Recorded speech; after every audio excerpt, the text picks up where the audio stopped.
agenda tonight regarding a proposed memorandum of understanding. So council will take action on that item later. Okay, thank you. And with that, our closed session meeting is now adjourned, but we have 5 minutes until we get started on the next agenda, which is the blue agenda for the successor agency. We don't need library hours.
To order. This is the City of Emeryville, a successor agency to the Emeryville Redevelopment Agency. Again, we are all present. Please join me in the Pledge of Allegiance. I pledge allegiance to the flag of the United States of America and to the republic for which it stands, one nation, under God, indivisible, with liberty and justice for all.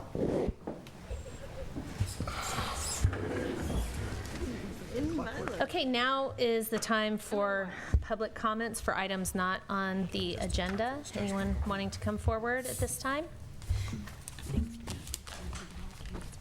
Yeah, I do have a public comment. Anyway, I want to thank everybody for passing Measures U and V. I think that's a real great victory for the city. I don't know if it was really explained well, but being a charter allows the citizens to control the administration of the city government. So, for example, when I created a city attorney ballot measure, the city attorney said that was unlawful. And so now that would become lawful, or if we wanted to create a city manager ordinance or any ordinance that controls the operation of the government. So that's what the charter city does, in addition to allowing you to charge more, create more taxes and so forth. And then I want to say I did a recent ABAG meeting where the cities of Oakland, San Jose, and San Francisco made a presentation to show their compliance with Plan Bay Area. And the presentation about Oakland and San Francisco was very informative. There's a lot of things going on that I did not know. For example, Oakland wants to eliminate one-way streets. I didn't have any idea about that. And there's a lot of other things that were presented there that are very interesting. So the video is posted at regional-video.com. Thank you. Thank you. Anyone else to speak at this time? Move the consent calendar. Oh, we have a comment, yeah. Go ahead. Go ahead, sir, yeah. Hi, my name is Eugene Sway. I'm a resident of Emeryville. I've been here since 1989, and I have 3 children, and they also grew up here. And one of them was, in fact, very helpful in getting Kurt Brinkman elected as mayor of this city. And I have a proposal that I want you to take very seriously, and that is that the proposal that the businesses and citizens of Emeryville consider embracing a 2-day and 2-night shut-off of all electricity to the city, to send a clarion call to the state, to the nation, and to the world that a city in California would have the audacity and the determination and the vision to address the issues of health, of environmental toxicity, and of social alienation. And I think by shutting off the electricity for those 2 days and 2 nights, we would send a message to the nation and to the world that the citizens of this city are addressing the issues of obesity, of health maladies, of social alienation, and of environmental toxicity and pollution. For instance, the heating, ventilation, and air conditioning systems of buildings contribute to 40% of the world's pollution. And if we shut off the electricity and abandon the HVAC systems, the heating, ventilation, and air conditioning systems, we would show the state, the nation, and the world that it is possible to survive without that. Especially in California, where all you have to do is open a window to get some ventilation. Also, by doing so, we would go by the hours of the sun. And that would mean that most people get plenty of sleep. And sleep deprivation is also a tremendous, almost a kind of disease in the world today. It's caused 4 of the major catastrophes of the planet, the Challenger shuttle blow-up, the Exxon Valdez oil spill, the Chernobyl radioactive blowout, and also, you may not have heard of this, the maglev train collision outside of Shanghai, China, that killed thousands, or injured thousands and killed so many people, were all attributed to lack of sleep, poor decision making because of lack of sleep. So that issue will be taken care of. Then there's... Your time is up, Okay. sir. Thank you. Thank you, Gene. Thanks.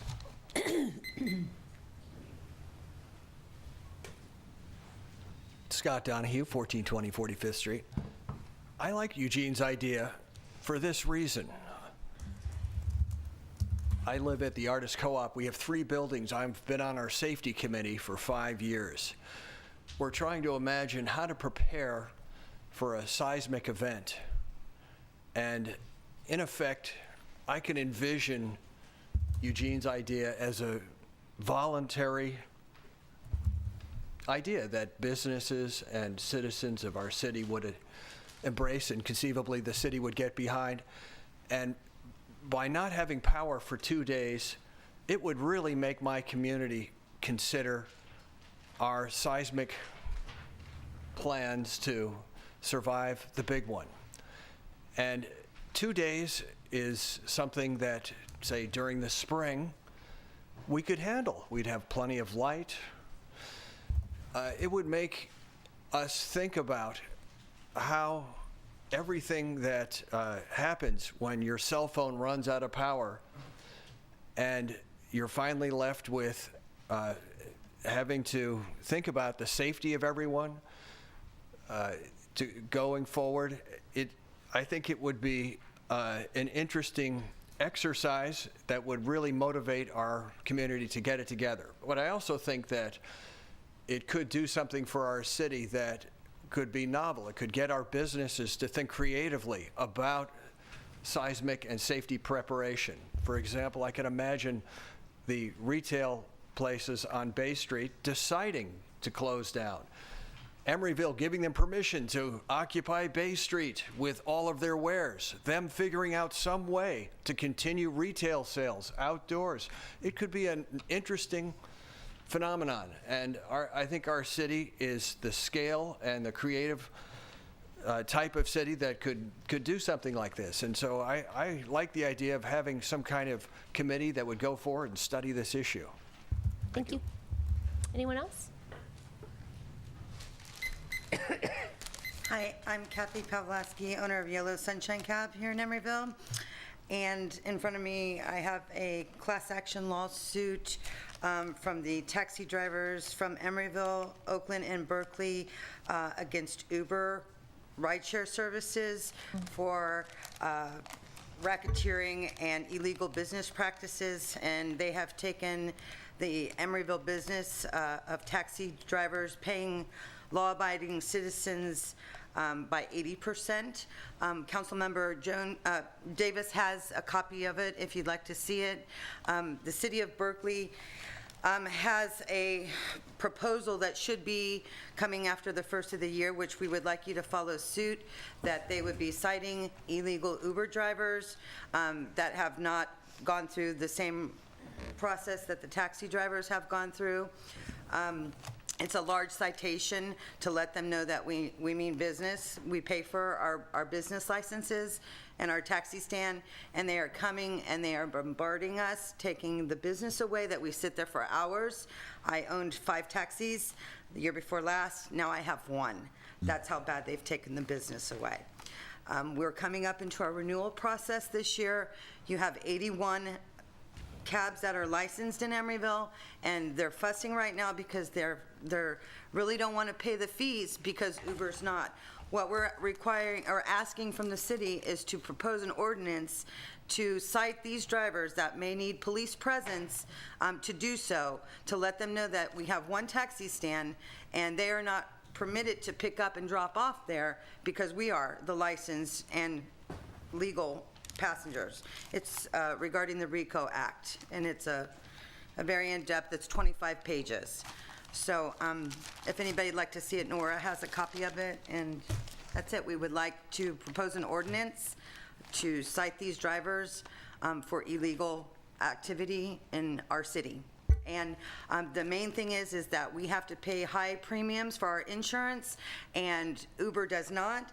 They don't have to have the licensing, the background checks. If there's an accident and they can't sue the company and they can't sue the driver because they don't carry the proper insurance, the next ones they're going to go after is the city of Emeryville.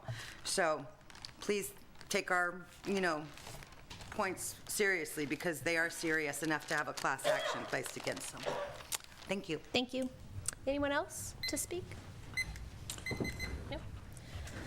Okay, we had a motion on the consent calendar from Nora. I'll second it. Okay. All those in favor? Aye. Aye.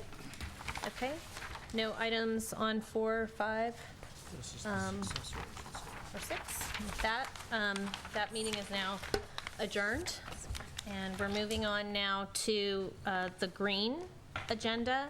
There's a couple of items that have been revised that I want to call people's attention to. There was an additional piece to the packet. Item 5.4, which is on consent, and item 5.5, both to correct typos in those items. Okay, again, we're all here. There's something for the special order of the day. Maurice would like to make a quick introduction. Yeah. Mayor Asher, members of the City Council, I'm really happy to be able to introduce to you today our new Public Works Operations and Facility Manager. His name is Dan Stevenson. Welcome. Welcome. He comes to us from the city of Sunnyvale, and prior to that he was in Albany. He has a good background and will fit in really well with our crew and everything we have going on here. Hi, thank you, Council. I'm very honored to be here, and thanks for having me. Yeah, welcome. Welcome aboard. Yeah, Thank you. good to meet you. Okay, any public comments? This time? Okay.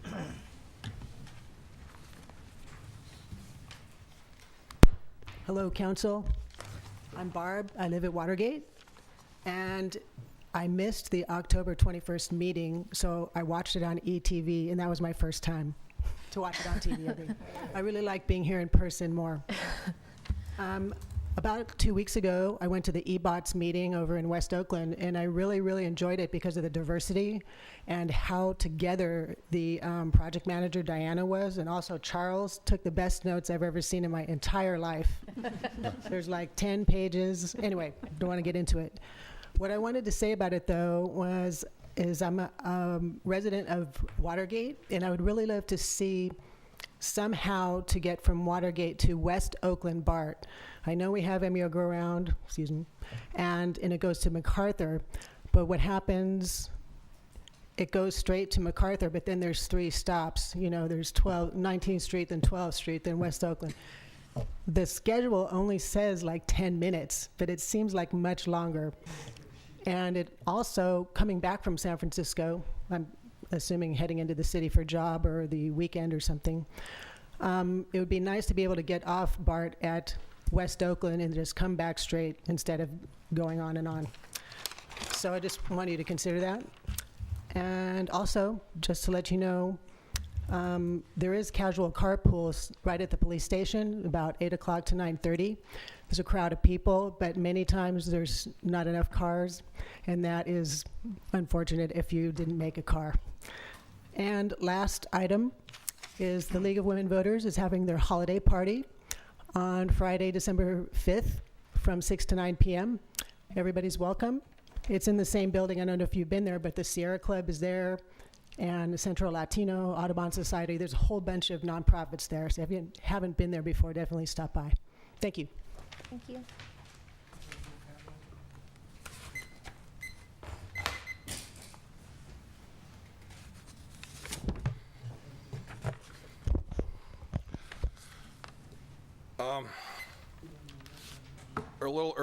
I believe it was yesterday, maybe Friday, the Public Works Department sent many people in Emeryville a notice regarding the meeting tonight, where you're going to be discussing the traffic calming, temporary traffic calming solutions for the Horton Street Bike Boulevard. Now, I'm going to be talking about that subject later on, but right now I want to talk about the letter that was sent to us regarding this subject. So it's only tangentially related to the subject at hand that we're going to be discussing later. So Maurice Kaufman, the head of the Public Works, is responsible for the letter. And in the letter, we were told that he's using his position to recommend to the 5 of you to do what's called level 4 traffic calming for this bike boulevard that you're going to be discussing later on, instead of level 5. And the reason he said that you should do that is because Mr. Kaufman said that 2 community meetings had occurred, one on a Saturday and one on a Tuesday, and that the members of the community overwhelmingly support level 4. I'm here to tell you that that's false.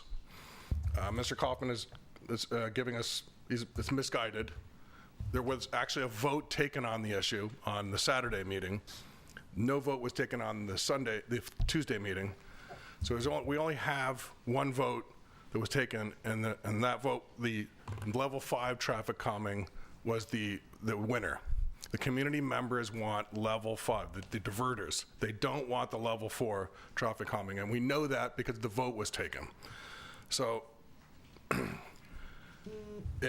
I know that I've talked to Maurice many times over the last almost 10 years about this subject. My take on it is he's not a fan of calming traffic on Horton Street. He's a traffic engineer. His job is to make cars move more efficiently, and this is what we're doing here, is making cars move less efficiently. So probably, I imagine, rubs Mr. Kaufman the wrong way. However, so he's entitled to his opinion, but he's got to keep those kind of opinions out of the job he has at hand, which is to give objective analysis for the 5 decision makers. That would be you, and to mischaracterize what the community said is it's beyond the pale. I think that I hope that Mr. Kaufman explains very clearly tonight that was a mistake, that the community voted for level 5 traffic calming. Now, of course, that doesn't mean you need to do level 5 here tonight, but you do need to know that the community voted for level 5 traffic calming, not 4. So I hope Mr. Kaufman corrects the record here tonight. Thank you. Other public comments this evening? Okay, we're gonna, Mr. Carpio, go ahead and come forward.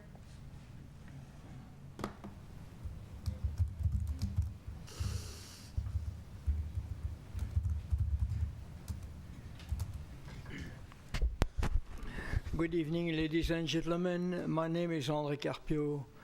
I am a resident of Emeryville, and tonight I would like to talk to you about something that has been neglected in this transportation department for a long, long time, in which I wanted to bring up. And this is about the coefficient of penetration. I'm talking about the aerodynamics. I think the city should give an incentive to people who would buy and use vehicles that have the least aerodynamic CX drag. And I'm talking about a square a square unit in which all the edges are rough, and that will represent a unit. Each time an aerodynamics is improved, then the number decrease. For instance, our solar car has 0.12 CX number, which is similar to a fighter aircraft. And if every vehicle would have this type of aerodynamics, then the nation will save billions and billions of dollars in fuel. We are talking about the extraction, the shoal, and all that. Then all the people making a lot of fuss, and they neglect the main thing that increase with the speed. I don't want to say the square of the speed, but it's a geometrical formula in which the aerodynamics consume the majority of the fuel when a vehicle is traveling over 100 kilometers an hour. And this year, I would like to introduce a motion in which, for instance, we could set up an aerodynamic testing in which you could measure the penetration of a vehicle, which include the rolling friction, by watts, the number of watts that it takes to push a vehicle at 100 kilometers an hour. And with this, we would have a unit fairly easy to distinguish and to enforce and give an incentive as a tax break. Thank you. Thank you. Anyone else? Okay, moving on to the city manager's report. Just a couple of things tonight. We have coming up on Friday, December 5th, our annual holiday parade and tree lighting, Winter Wonderland. It's going to start at 5 o'clock. This year, we're actually going to start down in the plaza on Park Avenue, and the parade is going to move its way up to City Hall, and we'll light the tree up here and close off part of the street. So please come out. It's from 5 to 7 again. It's all free, and I believe the man in red might make a special appearance. Okay. We also have on December 2nd, just to let everyone know, we'll bring the certified results from the November election, including the 2 council seats and measures U and V, which was noted earlier, both passed and with almost 60% pass rates. The city is working to implement the transfer tax that goes into effect on January 1st. And so we'll be reaching out to the realtors and other folks in the community to let them know that that takes effect on January 1st. Let's see, we're going to have what do we have? A reception on December 2nd at 6:30 to honor our 2 exiting council members and also our 2 new ones that are coming in. So it'll be here, probably in the link, and everyone's welcome to come on by. Again, at 6:30 on December 2nd before the council meeting. And that's it. Okay. Thank you. Move the consent calendar. I'll second that, but I want to make a pull 5.8 to make a comment. Okay, all those in favor? Aye. Aye. Okay, Ruth, 5.8. Yeah, my comment always is the projects that are listed on the traffic mitigation impact fee report. I still want to register my unhappiness about the Powell Street off ramp project. I just don't think that's a good intended use for that, which is to have a bus stop there at the off-ramp, and I can see better ways of spending that money. Okay, thank you. All right, on to public hearings. The first item 6.1, resolution of the City Council of the City of Emeryville adopting the 2015 to 2023 housing element.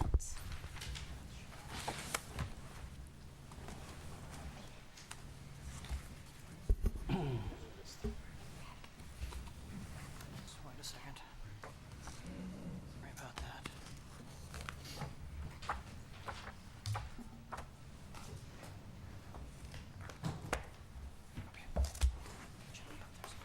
Great.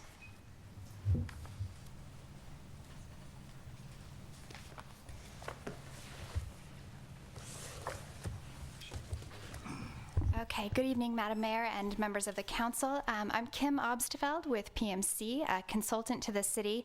I've been here a couple of times and certainly glad to be back this evening. I thank you for having me. I've been working with the city since January to update the city's housing element for the 2015 to 2023 planning period. Tonight we are at the end of the road. It's been a great and actually very smooth process. I do want to give you a brief recap of where we've been and what we've done so far and the remaining steps. Talk through changes to the housing element since we last discussed it when I was here in July. Discuss findings from HCD's review, our environmental review, and then at the conclusion of the presentation ask you to go ahead and adopt the 2015 to 2023 housing element. So just a quick reminder of the update process. We started with a great document that was adopted and certified in 2010, so actually a very recent document. That document covered the 2007 to 2014 planning period. Using that document as a baseline, we updated demographic information, current housing market data, updated policies and programs to reflect community input and to reflect changes to the availability of funding, for example, the dissolution of the redevelopment agency. So with that, we created a draft housing element, circulated that for review at public hearings, and submitted that document to HCD's initial review for conditional compliance. We did receive conditional compliance from the state and are bringing the document forward for adoption hearings. It went to Planning Commission in October, and of course we're here tonight. With your approval and with an adopted housing element, we'll go ahead and resubmit that document to the state for their final review and certification. Throughout the update process, we've sought input from the community, initially with a workshop and an online survey. We did a roundtable discussion session that was very successful with housing developers, members of the nonprofit housing community, and housing-related service providers. We also held numerous meetings with the Housing Committee, the Planning Commission, and we've, of course, been here for 2 previous sessions with the City Council. Just a brief recap of the recent schedule. We initially released the housing element for public review and made it available at the end of May. We took that public review draft forward to the Housing Committee, Planning Commission, and of course here at the City Council in June and July. With your approval, we went ahead and submitted that document to HCD, and it was with the state from July 21st to August 26th. We went to Planning Commission on October 2nd, and they have recommended that you adopt the housing element. And again, with your permission, we'll go ahead and resubmit as soon as possible within the next couple of days to the state for for final review and certification. That can take as long as 90 days, but I've been seeing a much shorter review period from the state. Ideally, if we submit in the next few days, we can get our certification letter by the end of the year, which would be great. So just to highlight the revisions to the document that have been made since you last saw it in July, we went ahead and incorporated the recommendations from the Planning Commission to change 3 programs. Those programs were highlighted for you in the July City Council hearing packet and in the staff report, and then also in the presentation. So again, that resulted in minor wording changes to 3 programs. During the course of the housing element update, the city also undertook an update to the affordable housing set-aside ordinance. That was changed to the affordable housing program, which was adopted in July 2014. There were references to the affordable housing set-aside ordinance throughout the housing element. We went ahead, of course, and updated those references to reflect the newly adopted housing program. We also updated the master fee schedule, which became effective July 1, 2014. We had initially included the 2013, the fee schedule that was effective July 1, 2013. That was in Appendix B and then also in text and related analysis, primarily in the constraints chapter. We did go through and correct minor formatting and grammar mistakes throughout the document. And then the last piece that we updated was the preservation quantified objective. At the end of the goals, policies, and programs chapter, there's a table that essentially summarizes and provides an estimate of actual units that could be affected based on the implementation of the policies and programs. Those are separated into 3 different categories. One is related to new construction, one is related related to rehabilitation, and the last is related to preservation. We had taken a fairly conservative approach and just based it on preserving the number of below market rate units, deed restricted units that were at risk of converting from affordable to market rate during the planning period. With HCD's urging, we went ahead and opened up our thinking on that and revised that preservation objective to incorporate planned results or ideal results from efforts through a number of different programs and policies. One being the predatory lending and foreclosure prevention efforts, another through the continued implementation of the residential preservation ordinance, and the other to think instead of just the below market rate units that were at risk, but to rather to open that up and incorporate the entire below market rate unit portfolio, and really sort of acknowledging the day-to-day efforts of staff to make sure that those BMR units, excuse me, stay affordable through monitoring and making sure that the appropriate documents are in place as those units change hands and financing changes. Excuse me. We had a very successful review with HCD, a very smooth, very easy review, which is definitely nice to be able to report. Based on steps that the city had taken to meet state housing law in advance of us submitting the document, we were eligible for streamlined review from the state, which meant that they were just looking at areas that we had highlighted that we had changed since the 2007-2014 document. So they weren't opening up every page and sort of picking at details the way they maybe have in the past. We had a very short discussion with HCD with our reviewer once their review was completed.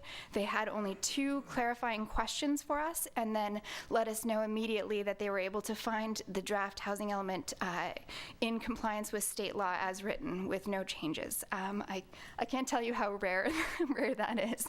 We are the only jurisdiction in ABAG who can say that at this point for this round. So that's really a testament. Yeah, I was saying over and over again. That's really a testament to the city's efforts, staff's efforts, the Housing Committee, Planning Commission, Council, on both the planning and the housing fronts. The work that you've done on the general plan, the work that you've done to update the planning regulations, the work that the housing team does on a daily basis to administer programs and actually get units on the ground.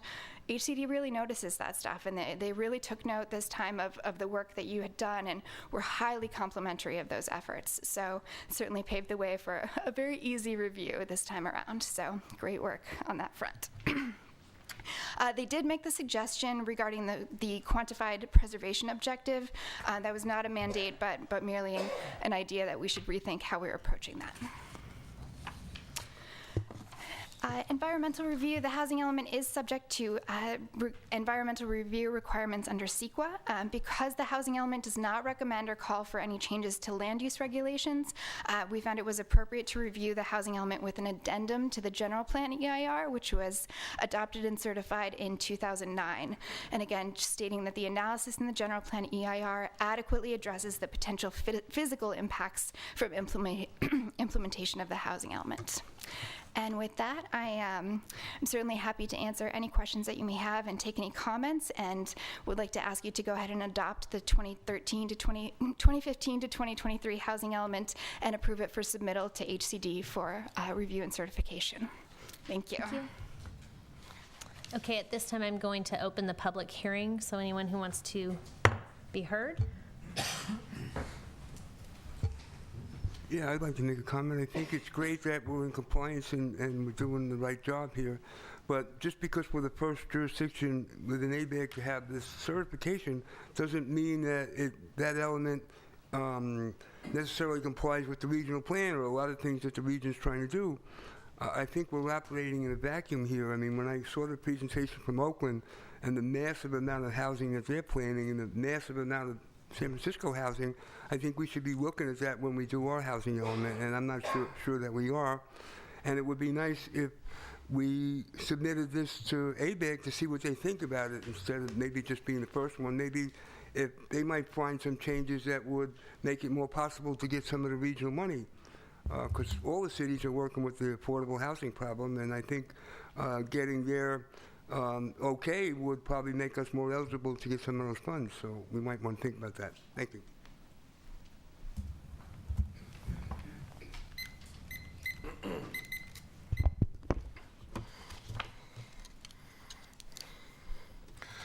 Okay, so here's the document, the Emeryville housing element, 2015 all the way up to 2023. So we spent quite a bit of money on this, a lot of time. The public was very thoroughly vetted. I've been reading in here with the public outreach that's pretty impressive. And so we're going to have this document. There's going to be the law of the land here, and it's a good plan. But what I want to have happen here is I want to have all this work and all this public vetting amount to something at the end of the day. I'm going to read a few things here that the housing element provides for it. And when I'm reading this, think of the Sherwin-Williams project as it's being proposed. Okay, so we're now going to have family-friendly with play areas for children of all ages. We're going to have, let's see, homeless youth program. Let's see, more affordable family housing is what we need, what the document says. We need more affordable, family-friendly.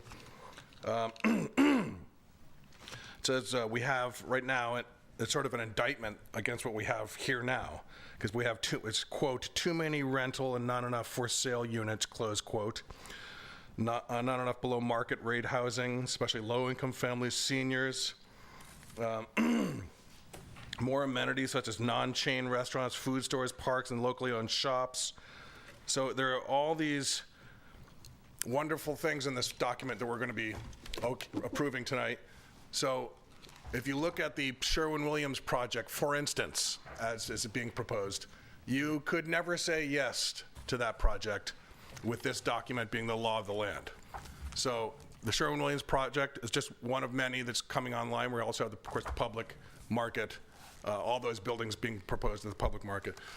But just quickly, the Sherwin-Williams project, it's like 850 all apartments, all rental, no condo, nothing for sale. Of the 850, by far the greatest amount are studios and 1 bedrooms. There's a smattering of 2 bedrooms, and a few 3 bedrooms. And there's no guarantees for the retail to be a locally serving kind of retail. So there's no way, if we say yes to this tonight, that we can say yes to the Sherwin-Williams project, for instance. So we've done that in the past. We've done that sort of behavior in the past. For instance, after we passed our general plan, thoroughly vetted by the public, the first project online after the general plan was passed was the Panera Bakery building, which just turned the general plan on its head. And so let's not do Time that is with up. this. Thank you. Thank you.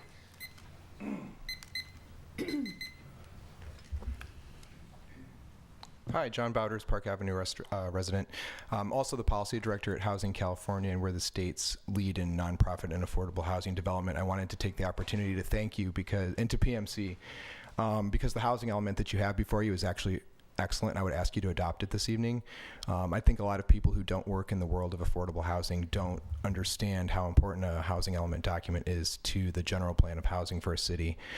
Some of our neighbors, I won't name them, but just up the bay, haven't done one in 10 years. And so there is a lot of work at HCD to get compliance from other jurisdictions. And so Emeryville has been a leader in the Bay Area on housing and the housing element for many years, and we appreciate that in the affordable housing community, and we know that this is a very good plan. There is one technical grammar error. Everyone Homes in-house program is managed with a tool called HMIS, and it's not housing, it's homeless management information systems, and that's an error sometimes in the document, I noticed. But other than that, I applaud the document and I ask you to adopt it. Thank you. Anyone else to be heard? Mr. Carpio, come forward.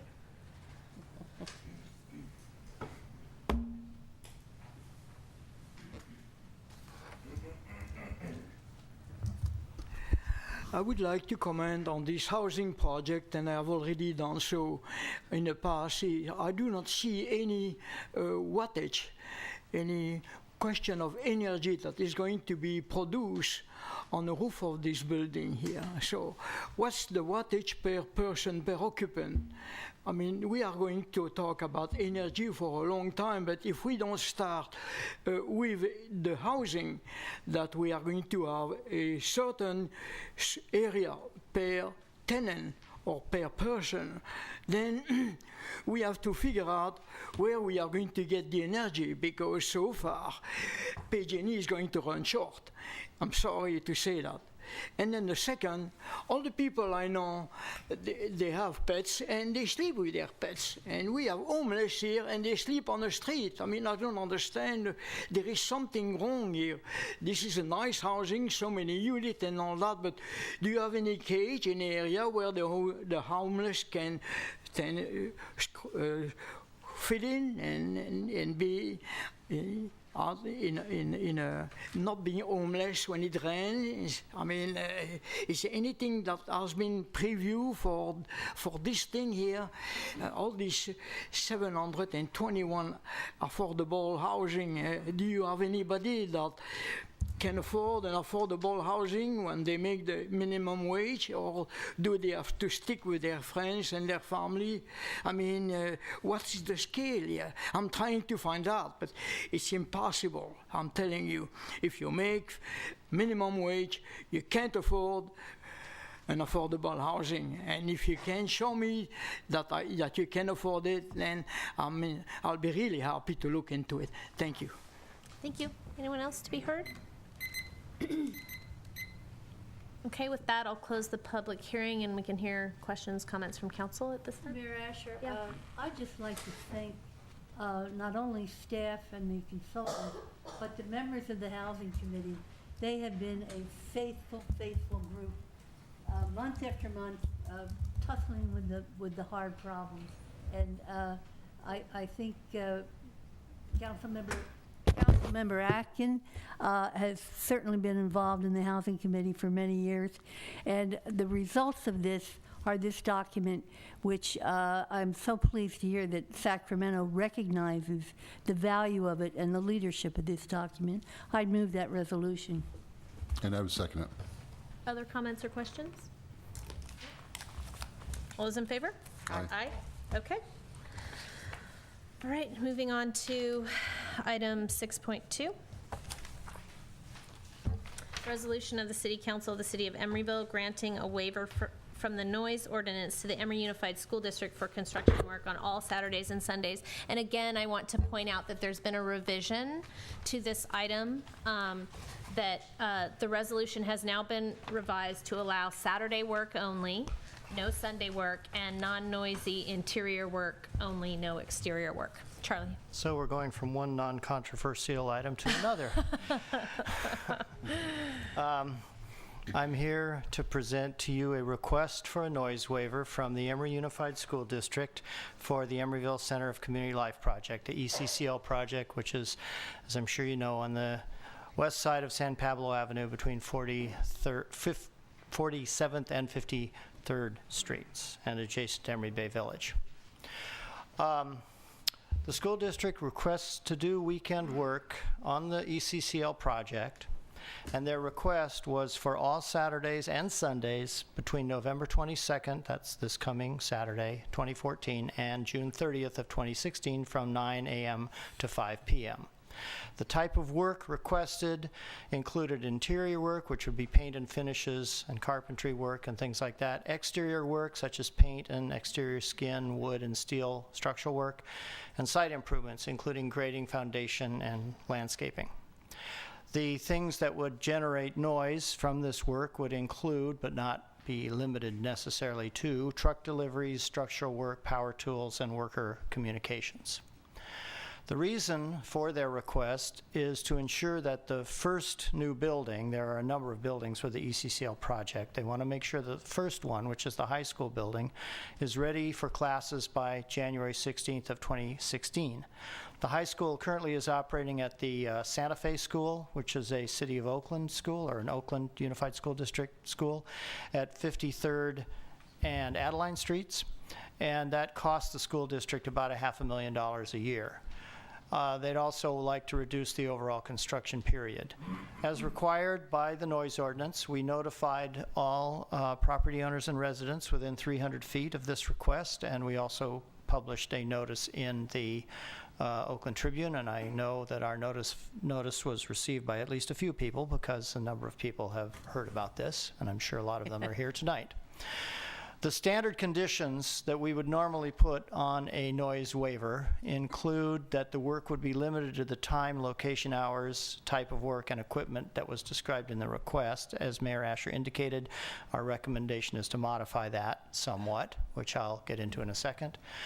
That backup beepers be disabled during Saturday and Sunday work, now Saturday only. We would still have that condition. Signs be posted with contact information for concerns or complaints, and that phone must be answered by a live person, not by voicemail or answering machine. The applicant is to notify all neighbors within 300 feet and the Emeryville Police, the Fire Department, and Public Works before starting any weekend work. If complaints are received, the work is to stop until the issue is resolved. And the City Council, as always, may modify or revoke the noise waiver if conditions are not complied with or if complaints are not satisfactorily resolved. We still have all of these conditions in the modified resolution. Our recommendation now is that the council approve the noise waiver to allow weekend work on Saturdays only for the requested period from 9 to 5. That the Saturday work be limited to non-noisy interior finish trades only, which would be drywall, painting, tile, hardware, and similar kinds of things. It should be noted that the school district still has the option to apply to the council on a case-by-case basis in the future for any one-time noise waivers for any necessary exterior work. For example, concrete pours, which sometimes have to be done over a 24-hour period because they can't stop pouring the concrete. Any such requests in the future would be, of course, noticed to all neighbors, as every noise waiver request is. So that concludes my recommendation, or my presentation, and I'd be happy to respond to any questions you may have. I have go ahead. A quick clarifying question. Since you're talking about interior finish trades, can you give me a roundabout ballpark of when that might be? I don't think that'll be next week. No, that would be towards the end of the project. As I understand it, it's about an 18-month process, and this would probably be during the last third or so of that, when the building is kind of buttoned up or close to being buttoned up and they're just working on the inside. But it's a little confusing because there's a January 16, 2016 date, so but this goes through June, so I'm just not quite understanding the... Well, that's the target for the high school building, but the other buildings would still be under construction after that. And if I may, John Baker is here from Swinnerton, and he can probably speak specifically to the timing of that. John, if there's any interior work that would be done, if you can, the timing of it. Thank you. There are 3 phases to the project. There are the first phase, which will be complete which is scheduled for completion in August of 2015. Is the gym renovation. The second phase is the high school. That's scheduled for completion in November 2015. And then the remainder of the project, which includes the K through 12 school, the K through 8 school, the admin building, and the community building, are scheduled for completion in June 2016. So the work is phased. So we would imagine that this work would take place in And I want to point out that none of this work is currently scheduled. We are not planning on doing any Saturday work now. This is only should we need it for some reason. In any case, the interior work would take place in the gym building. It's all interior work, actually. We're doing that interior work now. But the type of work, drywall, painting, tile, hardware, would take place approximately from January of 2015 through July. For the high school, that work would take place from about June of 2015 through November. And for the remainder of the project, that work would take place from about October through May. So it's sequenced because of the 3 phases of the project. Thank you. Okay, let's go ahead and, any questions for Charlie? Let's go ahead and hear from the public. Anyone want to come forward and speak? You can line up. I know a lot of you are here. So. Hi, I'm Oscar Velasquez. I live in Emeryville Village. I wonder, why do they need a waiver to this if they're not going to make noise? It doesn't make any sense. or is it because they cannot work right now during the weekends? I live very close to the high school, and I work during the day at home, and I even my house vibrates, and I don't know if they're gonna make that kind of work while they are doing this waiver on the weekends. But my concern is that it doesn't make any sense why they're asking for a waiver, and they're saying that they're not gonna make noises on the weekend. And why do they need a waiver if they're not gonna make noise? That's my question. Thank you.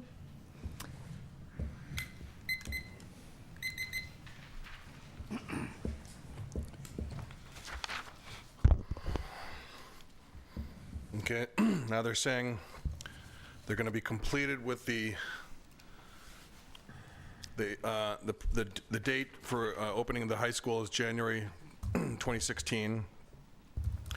We all need to remember the school district promised us the high school is going to be ready in August of 2015. That's when the Center for Community Life was approved.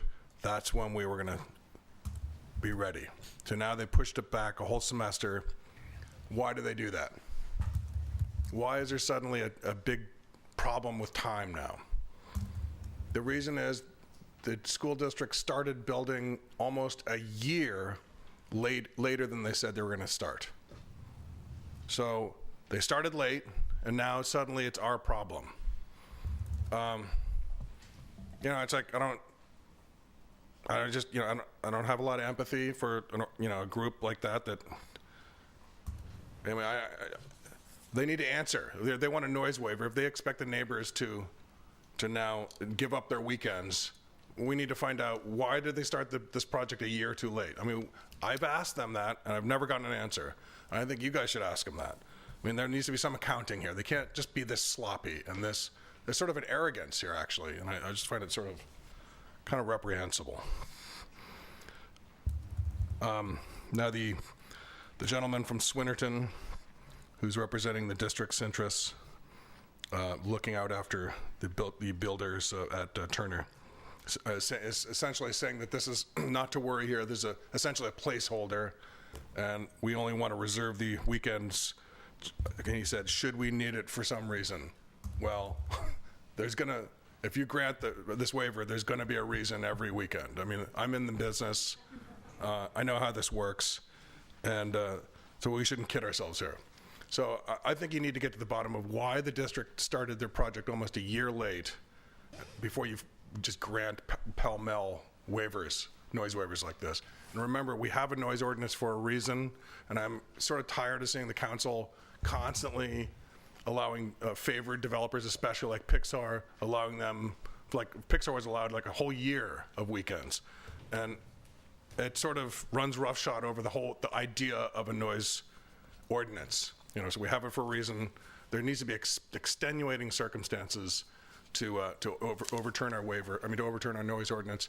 And is it going to cost the district more money if you say this? Yeah, probably. But that's not your fault. It's not our fault. It's not that, and if they start laying this on the children, well, I say, that's phooey on them. They started the project late. It's their problem. Thank you very much. Anyone else? I moved to 53rd Street 2 years ago, and there are elderlies that have been owning their homes over 50 years, and they no longer can sit on their front stoop and get sun because of construction. So 2 days of the weekend, because 53rd and the history of this area is big. And it's a community where we barbecue together, we get together, and the construction has made a nuisance of noise. And we understand and are excited about the school. We were more excited when the football field was actually going to be in front of us, but there's a point where people have mark and history here that shouldn't be disturbed or bothered. So, thank you. Thank you. Hi, my name's Michelle Velasquez, and I'm at right across the street on San Pablo Avenue, directly across the street from the construction. And I work remotely quite often, and there's quite a bit of noise where I have to leave my house just to get some work done. And if I have to endure that every weekend, that doesn't seem quite right to me. In addition, rightfully said, someone else spoke and said that if they're going to only do interior work, there really doesn't need to be a waiver. I'm happy for them to come in on Saturday and work, but they don't need a waiver to make noise. You know, I'm not saying they shouldn't work. I'm just saying they don't need a waiver. They need to keep the noise down, make sure that that's not happening. People need their weekends. Everyone works hard, and we'd like to enjoy some time that we can on our own. Thank you. Thank you. Joan Strasser, I've lived in Emery Bay Village 12 years, and only a row of redwood trees separates me from the field where the work is being done. So my bedroom looks out on the redwood trees, so needless to say, I'm right there. And I work during the week, Saturday and Sunday being the days that I have off. I would say what the lady just said with regard to not needing a noise waiver if only non-noisy interior finish trades are being done is accurate, and I don't mind if non-noisy interior finish trades are being worked on Saturday. I wouldn't even care if it was Sunday. However, on a case-by-case basis for a one-time noise waiver for exterior work, concrete pouring sounds quiet, but I would really request that the council not give any waivers that will be that loud that early in the morning. And I know when we were having painting done at recently at Emery Bay Village, on Saturdays, lots of times they didn't show up till like 11 or something, so it's not impossible for workers to do a half day or do a couple hours less, and I would request that at least on Saturdays that the workers not arrive until 11, even if it's a one-by-one case. Please don't have our mornings of our weekends ruined by noise waiver noise. Thanks. Hi, my name's Susan Scott, and I'm at 5200 San Pablo Avenue at Gateway Commons. Our whole first row of units, like I think there's about 5 of us that work at home. My husband and I don't, he works full-time at home, and I'm many times working at home. So we live there and we work there. There's also elderly people, there are sick people, and there's about 21 children who live there. So anyway, it sounds like, it's pretty obvious. Why would you need a noise waiver for what they're saying is not going to be noisy? So, just vote no on the waiver because we don't need it. That's all. Thanks.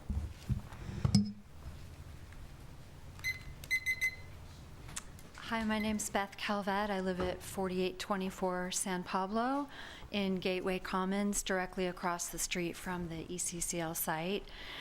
And when I received the notice of the proposed waiver, I was obviously shocked and stunned. Completely opposed to it as the way it was written. So I heard the planning department's recommendation, which I really appreciate, but I'd like to make a couple of comments, and they're redundant to other comments that have been made. Number one, why grant a noise waiver if they're not going to make any noise? Because in my mind, that opens it up to making noise legal, right? So if there was a noise waiver based on the, on the precedent that there wasn't really going to be any noise, then they actually could make noise. So that would be disruptive. And then my second point is that, the noise ordinance is so important for a community. But it's also important for city council to be able to make exceptions to that. And I think that when you do make an exception, it should be based on facts and a really good reason. And in this case, I really don't feel like there is a reason. It's all like, well, if they need to work on weekends, maybe a year from now, And I just don't think that's a strong enough basis for you to be able to grant the waiver. So, there's a couple of things that the contractor or the school district rather could do. They could go back and reevaluate the schedule and look for points in the schedule when there may be activities that they may want to work on weekends, and then come back and ask for a specific waiver for that time. Or the other thing they could do is, usually in a construction project, there's an indication that the schedule is going to slip. And I'm not saying that they wait till the last minute, but they could wait until there's, a better indication that they would need to work on a weekend. So I would ask you to please vote no on the waiver. I also want to add one thing, is that in the last couple of weeks I've been looking at the websites a lot, and I noticed that there's not a lot of update on the ECCL. I think the USD has the ECCL site, and the last time it was updated was like 9 months ago, so somebody might want to work on that. Thanks. Thanks. Hi, my name's Mary Malik. I live on 53rd Street, right across from the construction. Right now, the noise, the backup beepers, the diesel engines starting before the stated hours of work. They do start their engines before. The backup beepers start immediately. The work might start on time. I'm not sure exactly, but the noise starts well before the time of work is supposed to start.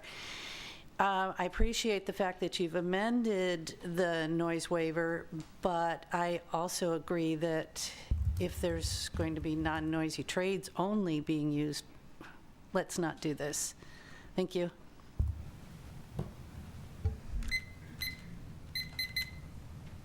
Hi, my name is Ian Malik. I'm a resident on 53rd Street. I have been since 2002. To speak to the point about work starting before 7 a.m. during the weekdays, that's true. It frequently starts at 6:45. There are backup beepers. I do not believe that if this noise ordinance is passed, that they will start work at 9. I think that it will continue to start below or before that time. The high school had been a good neighbor over the last year. That's not the case. This is not the case. We are woken up early. We're woken up before 7. Our houses are dusty. It's just incredibly disrespectful to the neighborhood. Please, listen to the community. Thank you.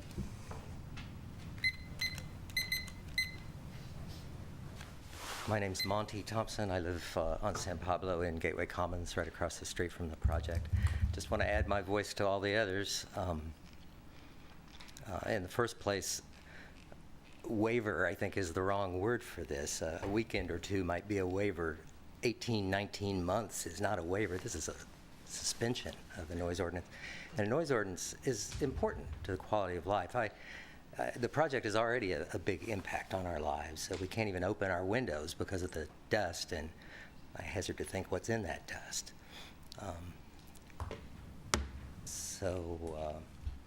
I guess that's about all. Thank you. Thank you.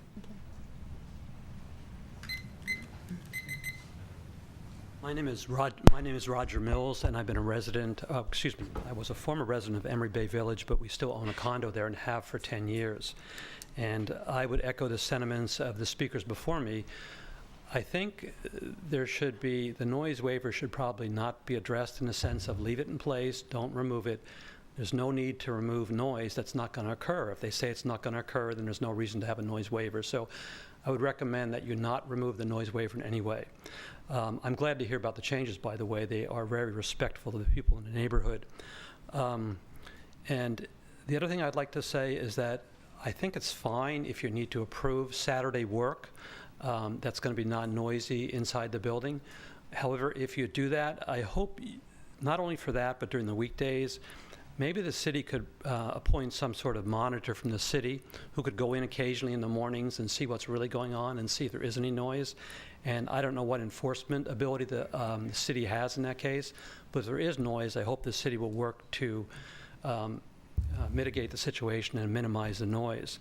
I did live in Emery Bay Village for a number of years, and I think Emery Bay Village and 53rd Street and the people on San Pablo Avenue are bearing the brunt of any inconvenience for this project.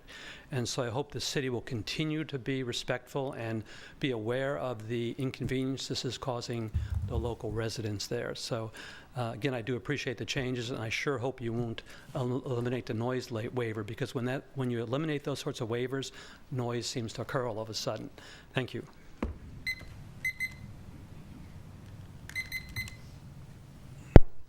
Hi, my name is Celeste Burrows. I live at Watergate, but I want to support the quality of life of my neighbors who live near the ECCL project. We all want the benefits of the center of community life, but we don't want it at the expense of those who are living near the project. If the noise is loud enough to require a waiver, then it's noise pollution. And noise pollution is a known health hazard. Damages not only hearing, but brains and hearts. One study near an airport found that even if people were sleeping, high levels of noise cause blood pressure spikes, increase pulse rates, and set off vasoconstriction and the release of stress hormones, and that these effects, the high blood pressure and the stress hormones, continued for many hours after the noise ended. And perhaps for these reasons, a different study found that workers working in noisy environments had 2 to 3 times the rate of heart problems compared to those working in quieter settings. 19 months is a long time to have these effects go on. The World Health Organization recently stated that noise pollution from such things as traffic caused more health damage than the air pollution from that traffic. And we all know that the air pollution from traffic is very damaging. And lastly, a study in a school found that the students whose classrooms were on the noisy side of the school facing an elevated train platform were a grade level behind in their reading compared to students in quieter classrooms. So noise has really been called the most underappreciated health hazard of our times. In this particular case, I think it's the effect, well, as everyone has stated, the effect on thought, concentration, and overall peace of mind is probably the worst effect, because the noise permit that's being requested affects the Saturday time when people are home, relaxing and enjoying family time together. So I don't see how we can in good conscience tolerate having our neighbors be subject to this kind of noise damage for 19 months. So I ask you reject the request for a waiver. Thanks. Thank you.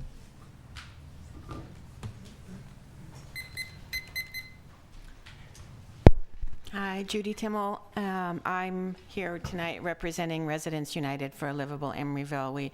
We did discuss this issue at our meeting, and we issued a statement of a vote of support for the neighbors, just to let you know that it's not only the people in the immediate area who are concerned about this issue, but all the residents, or many of us anyway.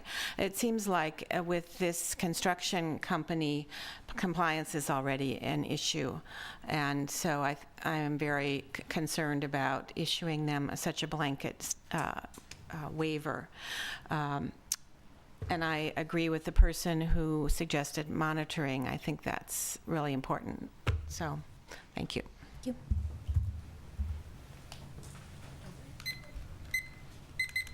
you. I'm really moved by all these people who live in Emeryville out here. I just want to say that it's interesting that Dr. John Rubio isn't here tonight. He was here the night that the deal was signed, and maybe I don't see him, and just my flavor, I have barely any experience with Emory Unified School District other than I went to 2 meetings recently and had some other interactions, but my general flavor is that it is very closed there and it's very non-transparent. And hearing the woman mention that the website hasn't been updated in 9 months, I just really feel the overtime is going to be jacked up if people are working on Saturday. The project's already a year behind. It does not feel right. It doesn't sound right, and I would vote definitely don't go ahead with this waiver.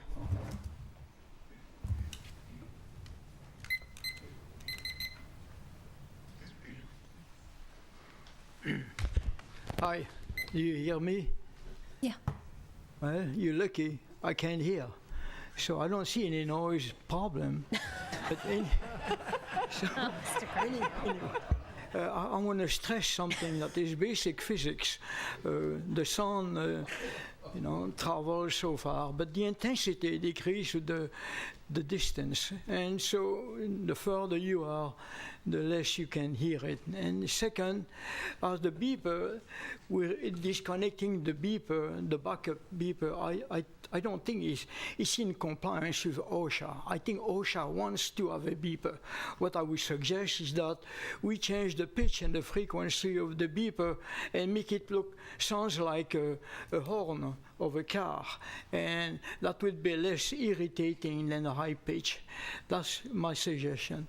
And the second one is also that if we are going to disconnect the beeper, and we have to make it sure that the disconnection is not only temporary, but that is alternative. In other words, if you have lots of wind on the work side, there's no sense to disconnect the beeper because the sound is not going to travel very well. Depends if you are upwind or downwind. But you have to think about it, and it's just like an aircraft. You hear it coming. If it comes from the right way, if you don't, then you don't. You can be upset about the noise. But myself, I'm frustrating when I can't hear. Bye.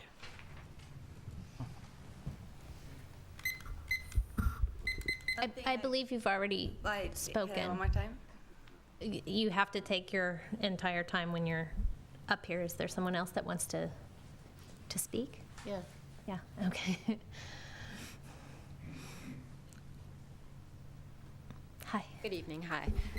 My name is Della Grant. I live in Emeryville Village, and I would simply like to concur with the views of my neighbors and all of the others in close proximity to this project. And we all have a right to the expectation of quiet enjoyment. I work 5 days a week. I like the weekends because that gives me an opportunity to unwind. Can't do that if there is a lot of noise going on, and there is a lot of noise already. So I would ask that the council please consider the request of the community and not grant this waiver. Thank you. Thank you. Anyone else to be heard on this? Okay, with that, I'll close the public hearing. Council, comments?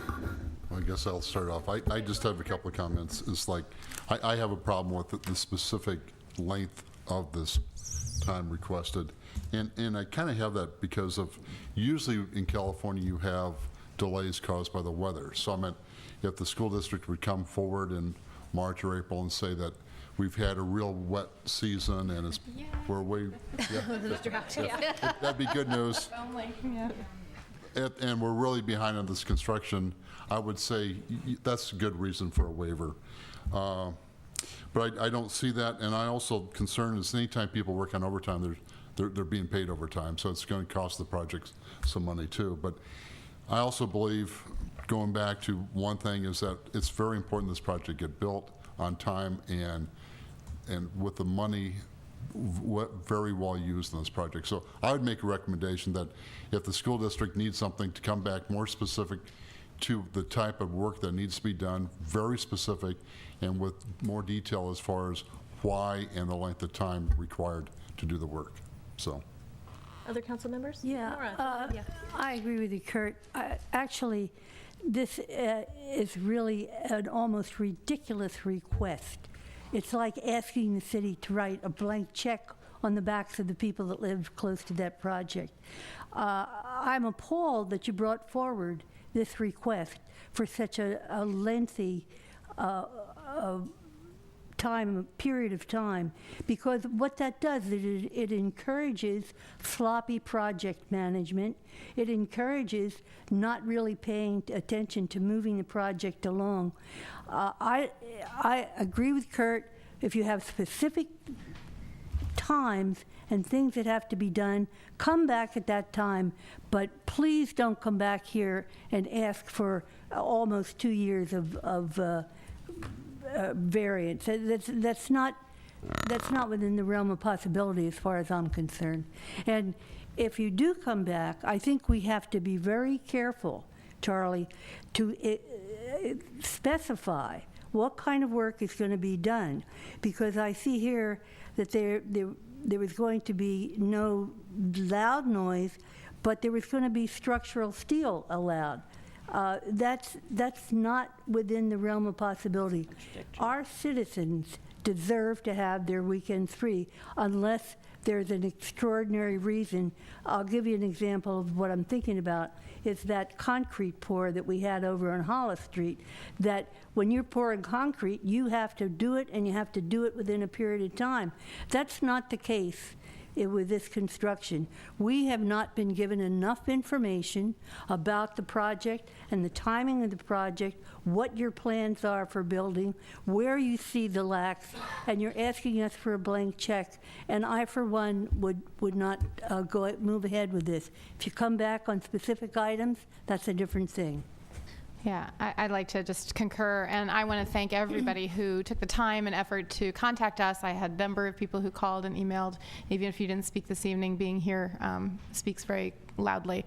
So I think that's really important. We're excited about this project. I think this project is something that will be wonderful for our school district and for the citizens, but we can't make up time on your quiet weekends.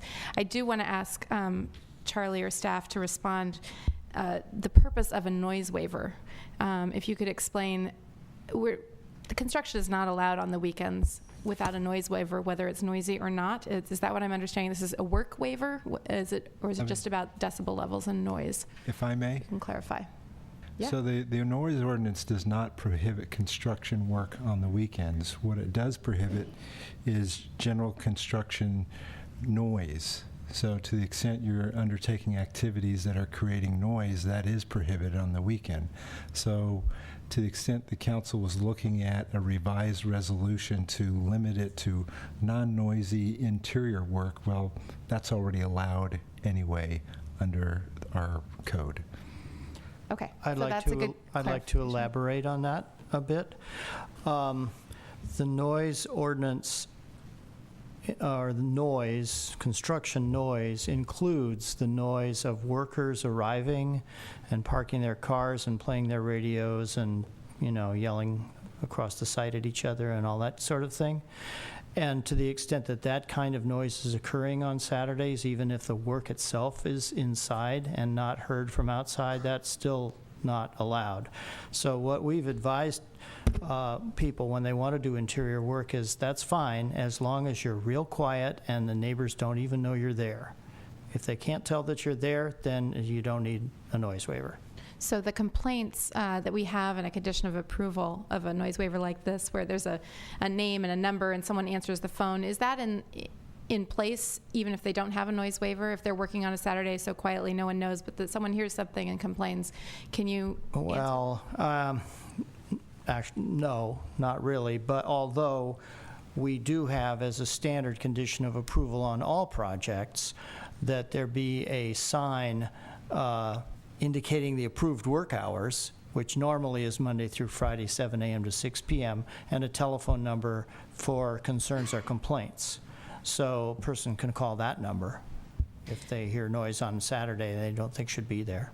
So I would encourage our citizens to do so. If you're disturbed by noise, I know we've had construction recently in my neighborhood, and a number of my neighbors went out and talked directly to the workers, but there is recourse, and you can call the folks who are in charge of that project. In fact, that often is the complaint we get, is people are doing work on weekends and they don't have a noise waiver, and they're not doing quiet work. They're out there doing noisy work. Well, that's what that sign is there for. It's so that people can call if people are working outside the approved work hours.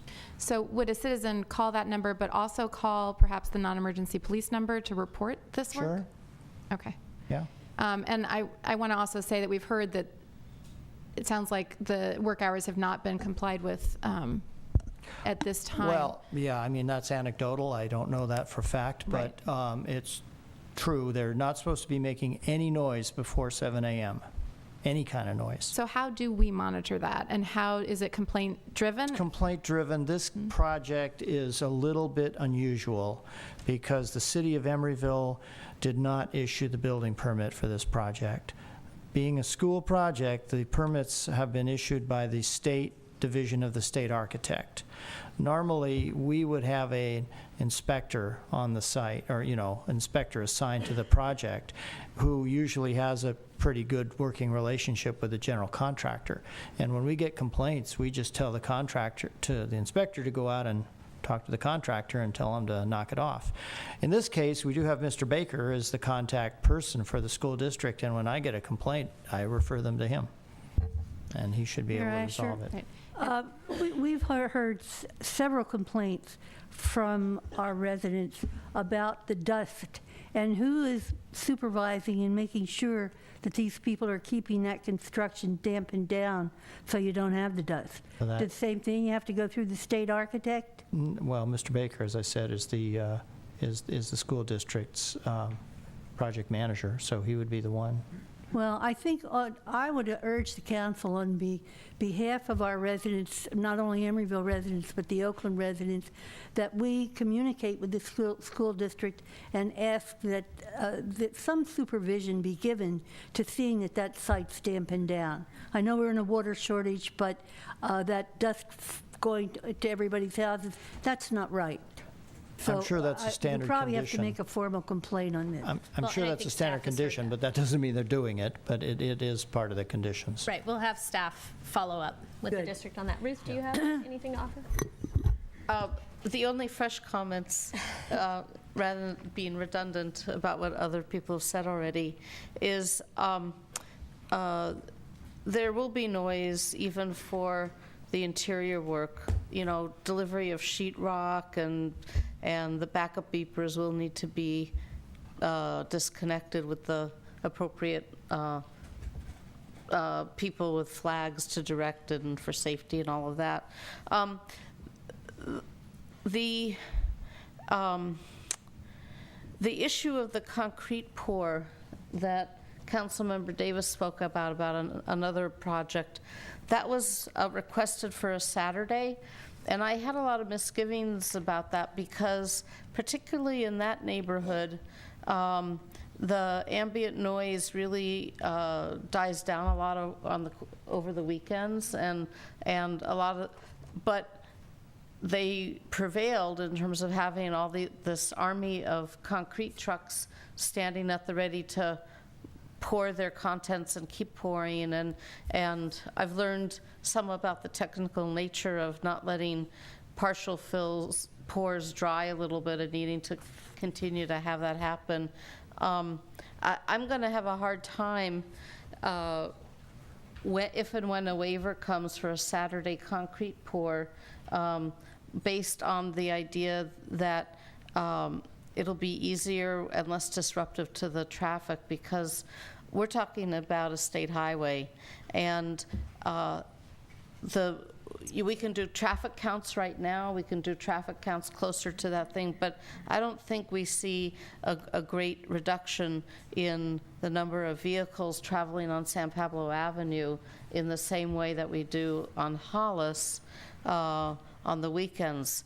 The Hollis corridor really does quiet down on the weekends. So I think Turner and construction's going to have to figure out how to have all of the concrete trucks lined up and ready to do this on a weekday. It'll be easier to go get more if they run short and all that. So I'm signaling ahead of time that if a waiver comes for a Saturday concrete pour, I'm not going to look very kindly on that, because I don't think those conditions are the same on San Pablo as they were with the people who requested it for Hollis. So I also want to thank people for emailing us, contacting us, coming out tonight, and as you can see, the council is unanimous in wanting to preserve some quality of life during a construction period. So I'm not sure what else. Mayor Asher, I'd move to deny the noise waiver. Yeah, I have just one Take a comment. formal action on it and Okay, deny it. I just have one comment. I too, obviously, think it's too broad, right? People, in addition to being able to enjoy their peace and quiet on the weekend, also deserve some predictability. And having a noise waiver for over a year doesn't allow people to know when these activities are going to happen. And so the way I prefer to handle it is when something is going to happen, everyone is noticed, and it comes before us. Right. And I think that's the best way to both provide some predictability and also to have a feedback loop in case people start work early, right? In case it's disruptive. So make it more narrow, make it more specific the next time that it comes to us. I too want to thank everyone for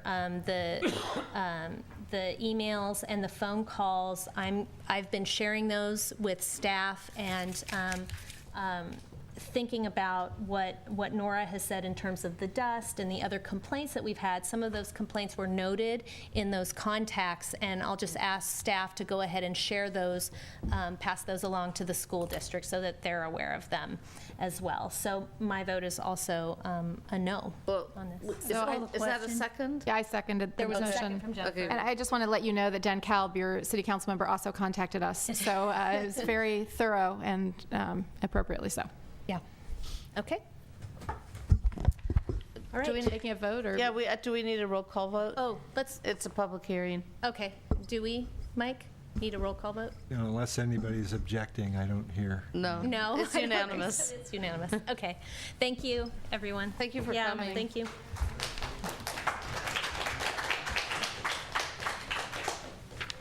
Okay. Item 8.1. You guys don't have to leave. Another hour or so. You don't want to stay for city, other Toward city the business? end. The fun's just starting, trust me. Come back another time, okay? We can put another thing up that will bring people out again. So, Mayor Asher and members of the council, you have before you tonight a resolution approving and authorizing the city manager and our representatives to execute and enter into an MOU, Memorandum of Understanding, between the city and the Emeryville Police Officers Association. And the term will start, it's effectively a 3-year term, technically starting today, November 18th, and going through June 30th of 2017. I will note, I'm not going to get into all the Sabrina, details. hang on a second. Yeah. It's noisy Hard to out there. hear. It's hard to hear you. Yeah. It's community forming right there. Don't shut the door, No. Ken, because we have to keep. I don't like having the door shut. No, Then don't it looks shut the like door. they don't. No, Like no. people cannot enter. No. Yeah. We'll just ask people to go ahead and move. Put the chief to Yeah, work. they should just move downstairs. Thank you.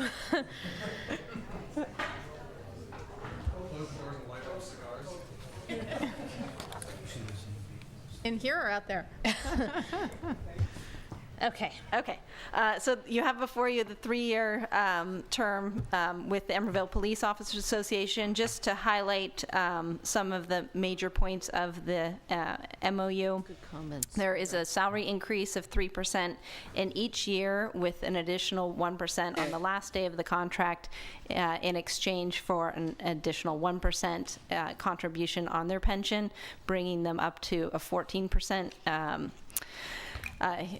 contribution on their pension. We also maintain the medical plan premium, where the employees will continue to cover 20% of the increase in their medical. There is a one-time settlement incentive of 1.5% if they sign this by December 1st. The dollar amount, let me find this here, sorry. The estimated increased cost for this is approximately $195,000 for the current year and about $300,000 next year. All of that has already been accounted for in the budget, so we don't need an additional appropriation. I just wanted to note publicly and to thank publicly our staff, especially Ian Appleyard, our HR director, who's been working on this for many, many months, and also acknowledge the EPOA and their members for working in a really respectful way to get us to this point. So if you have any questions, I'm happy to answer them. Move approval. I'll second it. Public comment on this item? Of course, public. Always ask for public comment. I just wanted to say, I like the Emeryville Police Department. They're really, it's a really good department. We can thank Ken James, Mr. James, Chief James for that. I think a lot of that is doing. But I just wanted, just a little frustrated that in Emeryville and elsewhere, cops never seem to have a problem getting, increases in compensation, and they have a union, and so I'm in favor of that. I think our public service servants should be paid a living wage, and I think cops generally are. I think Emeryville police could afford to live in Emeryville if one wanted to. They get paid enough to be able to afford to live here, and so that's correct, and that's just, and that's right. But it just seems like every time the police or the firefighters get a compensation increase, I just think of the teachers, because they don't get that, and they're not fairly paid, and it's not just, and they can't afford to live in Emeryville. And I know there's nothing you can do about that, but every time I hear about a public servant's increase, I think of teachers. I think we should all think of teachers. Thanks. Thanks. Anyone else? Public comment? Move the motion in a second. Second, yep. All those in favor? Aye. Aye. Okay. Moving on to item 8.2, preservation of design immunity, affirmative defense. Mr. Biddle. Exciting stuff. So the purpose of the proposed ordinance is to really bring our local sort of statutory scheme that's in our municipal code in line with our actual practice of how we process plans and specifications for public work projects.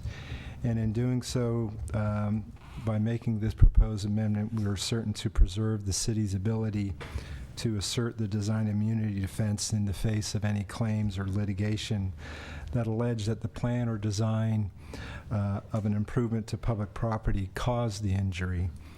So Section 830.6 of the Government Code provides public entities with immunity against any injury caused by the plan or design of a construction of or an improvement to public property. And there are three elements that must be met before the public entity can assert the design immunity defense. And the first element is the one that's at issue here, which we're trying to deal with.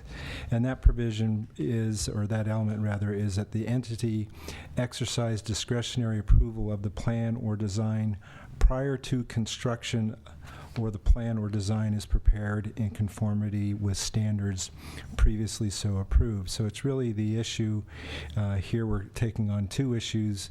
The first that I'll talk about is the entity exercise discretionary approval of the plan or design prior to construction. And currently, the city engineer routinely presents plans and specifications for a project to the council for approval at the time that they're seeking authorization to solicit public bids, yet the plans and specifications are not presented in full to the city council. Certainly you see sort of the final conceptual plan, but there are big, thick stacks of paper that follow up that have all the nitty-gritty detail that aren't presented. And further, often the city engineer obtains the council approval of the plans and specs and authorization to bid the project even before the plans and specifications are truly finalized. And so it brings into question whether in exercising that discretionary approval in terms of approving the plan or design, that you actually had it in front of you at that time. And so the concern is that the council approves a project without ever receiving the plans and specs. It is not exercising that discretionary approval. So to remedy this problem, so that the city can rely on the design immunity defense, we're recommending that the council delegate its discretionary approval authority of the plan or design of improvement to public property to the city engineer. Accordingly, subsection B is proposed to be added to existing section 7-7.01 of the code to provide for the delegation of this authority.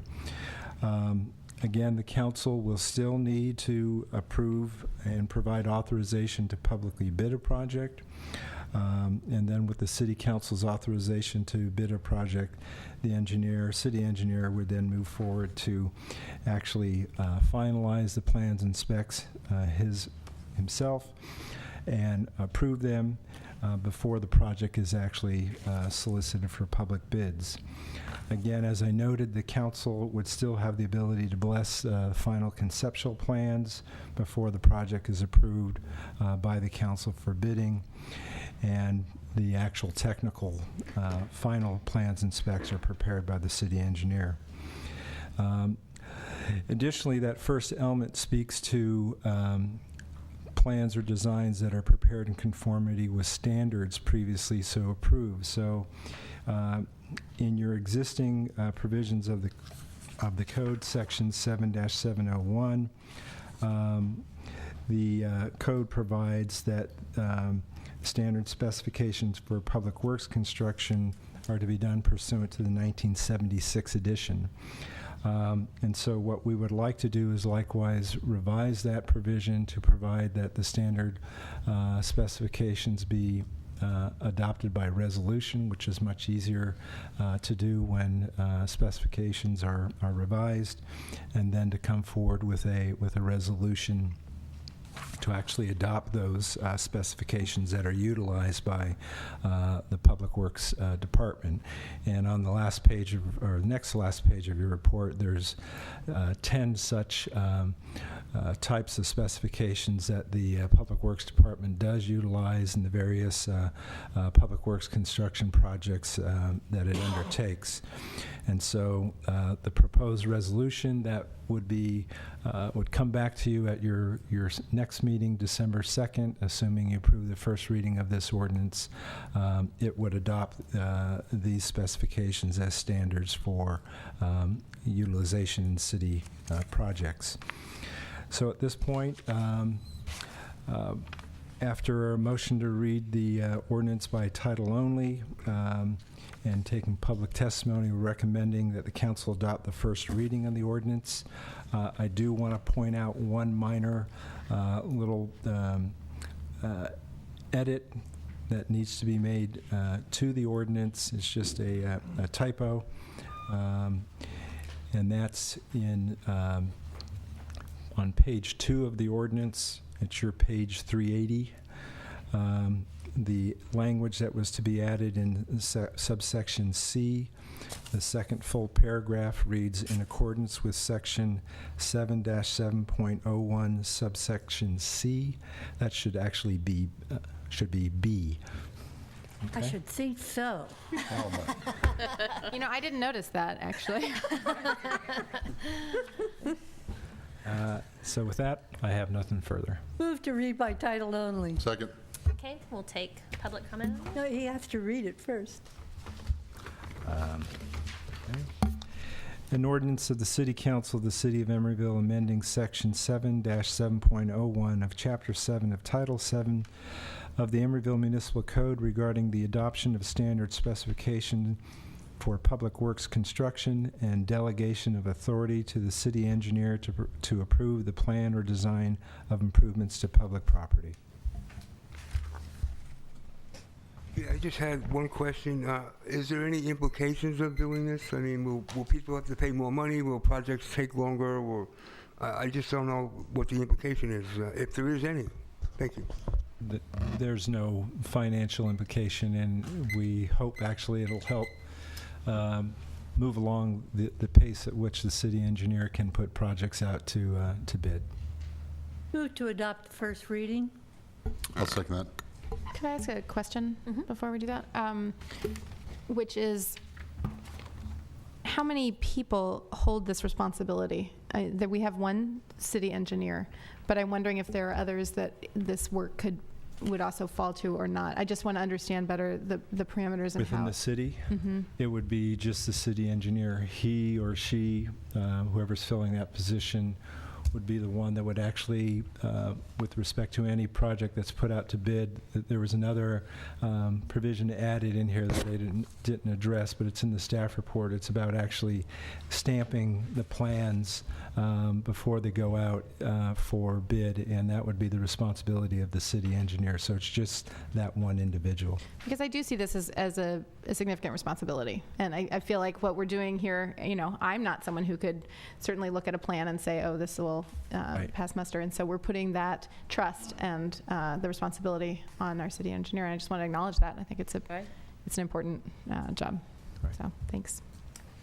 All those in favor? Aye. Aye. Okay. All right, item 8.3. Maurice? We're going to have Nancy Humphrey, our environmental programs analyst, make the presentation, and we'll be here to answer questions. Made the motion. All right, let me get the presentation up.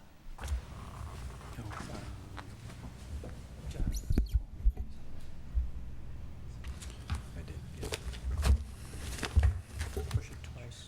You have to twice. Okay. You have to wait a second. Yes, sorry. Okay. Thank you. Takes a second to stir.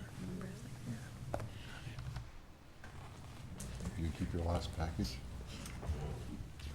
I don't think so. I saw you looking down at me like, aren't you taking that off? All right. So, good evening. This is my first presentation for you. I want to tell you where we stand on plans for the changes to the Horton Overland Bicycle Boulevard, which, as you know, runs from 40th to 65th and is the major bicycle route north-south through Emeryville. It connects to the Bay Trail in Oakland, it connects to the Transit Center, and if the South Bay Front Bridge is built, it'll be the connector for that as well. What is Bike Boulevard? This has come up a few times. The Bike Boulevard is part of the planning process for a walkable, bikeable city. It was an element that was included in the city's general plan and in the pedestrian and bike plan, and it helps us to meet our climate action goals. The Bicycle Boulevard itself is it's a street that has been optimized for bicycle travel. Whoops. So bicycles have priority on that street in terms of their comfort and their safety, and so the Bicycle Boulevard has signage, striping, pavement markings, other indicators that this is a bike priority street. And as I say, it helps us to meet our climate action goals, reduce traffic congestion, improved air quality, more community involvement, engagement on the streets. So it is meant to discourage vehicle through trips in favor of bicycles. There are guidelines for what makes a bike boulevard work. And those include volume thresholds or guidelines for how many vehicles a day make a bike boulevard comfortable for bicyclists of all different abilities. That guideline is 3,000, that Emeryville uses 3,000 vehicle trips per day. And that number and the speed number, which is 22 miles an hour for 85% of the vehicles, those numbers were developed through study of case studies and other traffic studies that have been done. It was a pretty exhaustive process. There are steps outlined in the pedestrian and bike plan, which I'm sure you're all familiar with, that say how we address bike boulevards if they exceed these thresholds. And we know we exceed the threshold for volume, vehicles per day. We don't currently have data on speed, but anecdotally, people feel that there's a speed issue, and we will soon have data on that, whether or not there is. In the bike plan, it talks about levels of bike boulevards. Horton Street is, or bike travel. Horton Street is a level 3, mostly a level 3 bike boulevard. And since we're exceeding the volume targets, the BPAC brought up, the BPAC is the Bicycle and Pedestrian Advisory Committee. They brought up the idea of let's take the next step to take further design measures to address these levels of volume and speed on the street. And their recommendations were to install a level 5, so we're at level 3 currently. They recommended installing a level 5 traffic diverter at Horton and Stanford that would keep traffic directed off Horton at Stanford in both directions. A level 5 traffic diverter at 45th Street so that southbound traffic on Horton would turn left and exit Horton on 45th. And then a level 5 traffic diverter at Sherwin so that northbound traffic on Horton would turn left on Sherwin and left on Halleck, presumably, and then back onto Park. In addition to those, they recommended level 3/4 traffic calming measures on Horton Street between 45th Street and 45th Street and 53rd Street. That section, as you know, is going to be developed. The Sherwin-Williams plans go through, and so conditions are unknown about what will happen in the future, and that was part of the discussion that we had.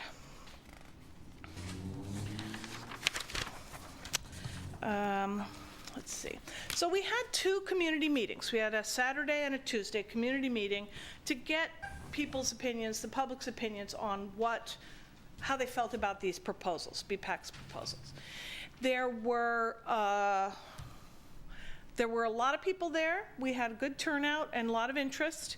And at the first of those 2 meetings, there was a show of hands requested to see what would sort of take the temperature of the room. Who was in favor of diverters? Who was in favor of calming?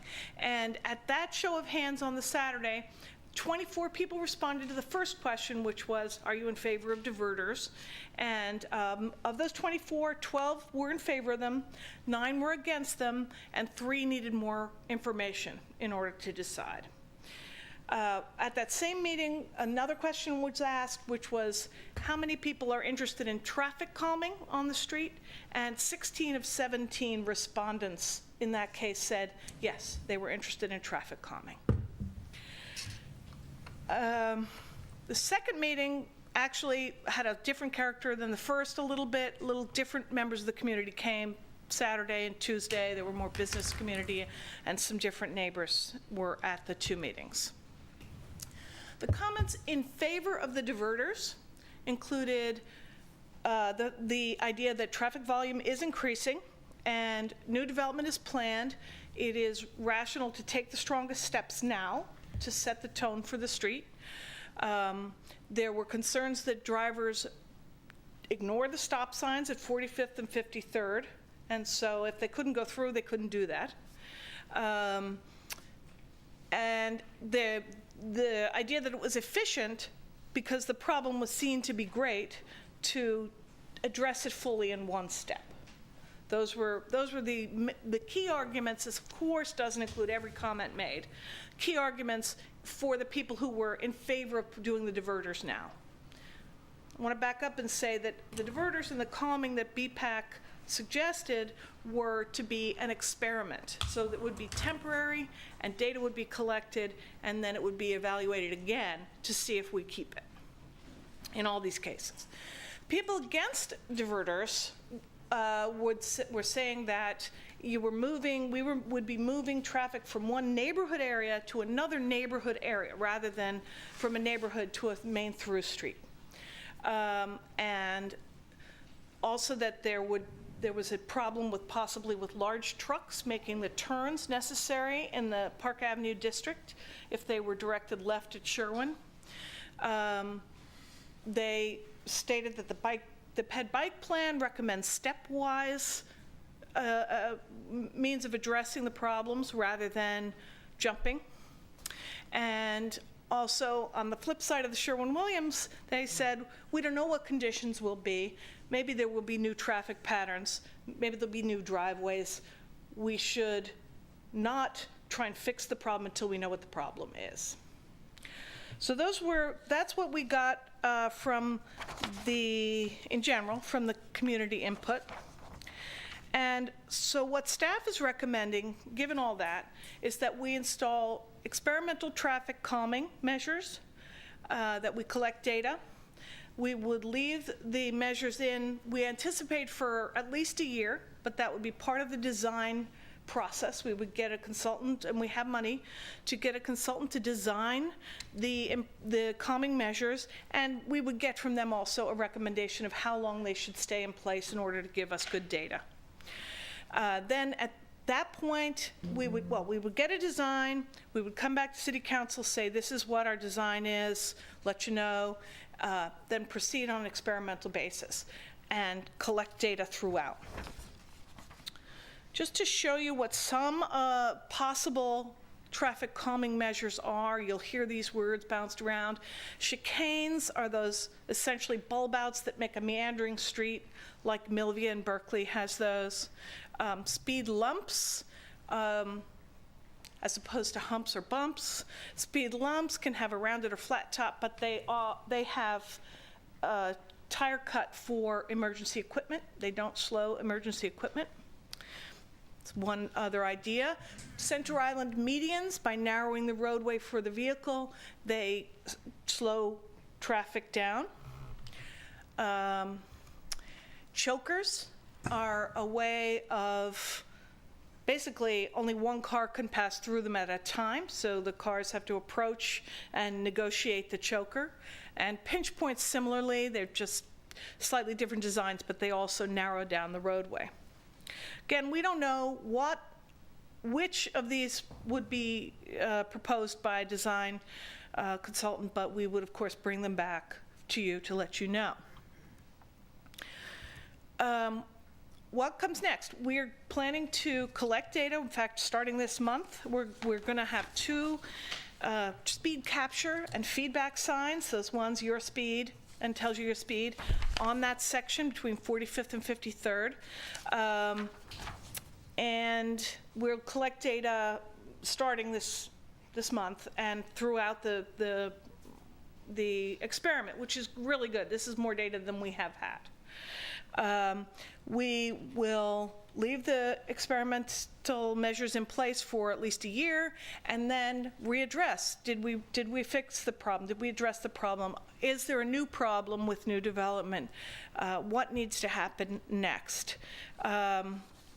So we would possibly put them in, if they worked out great, we might put those in permanently. We might adjust and do a higher level or a different level of response. And we have a grant from ACTC for design assistance, so we have the money to do the design. And the CIP has $20,000 of capital funds for the installation. We may need more than that. If we did, we would come back and let you know and ask. And then looking further down the road, if we were going to put in permanent measures, that might be something that could be a condition on the Sherwin-Williams project to put them in on the city's behalf. So that's my presentation. Either I or Maurice can take questions.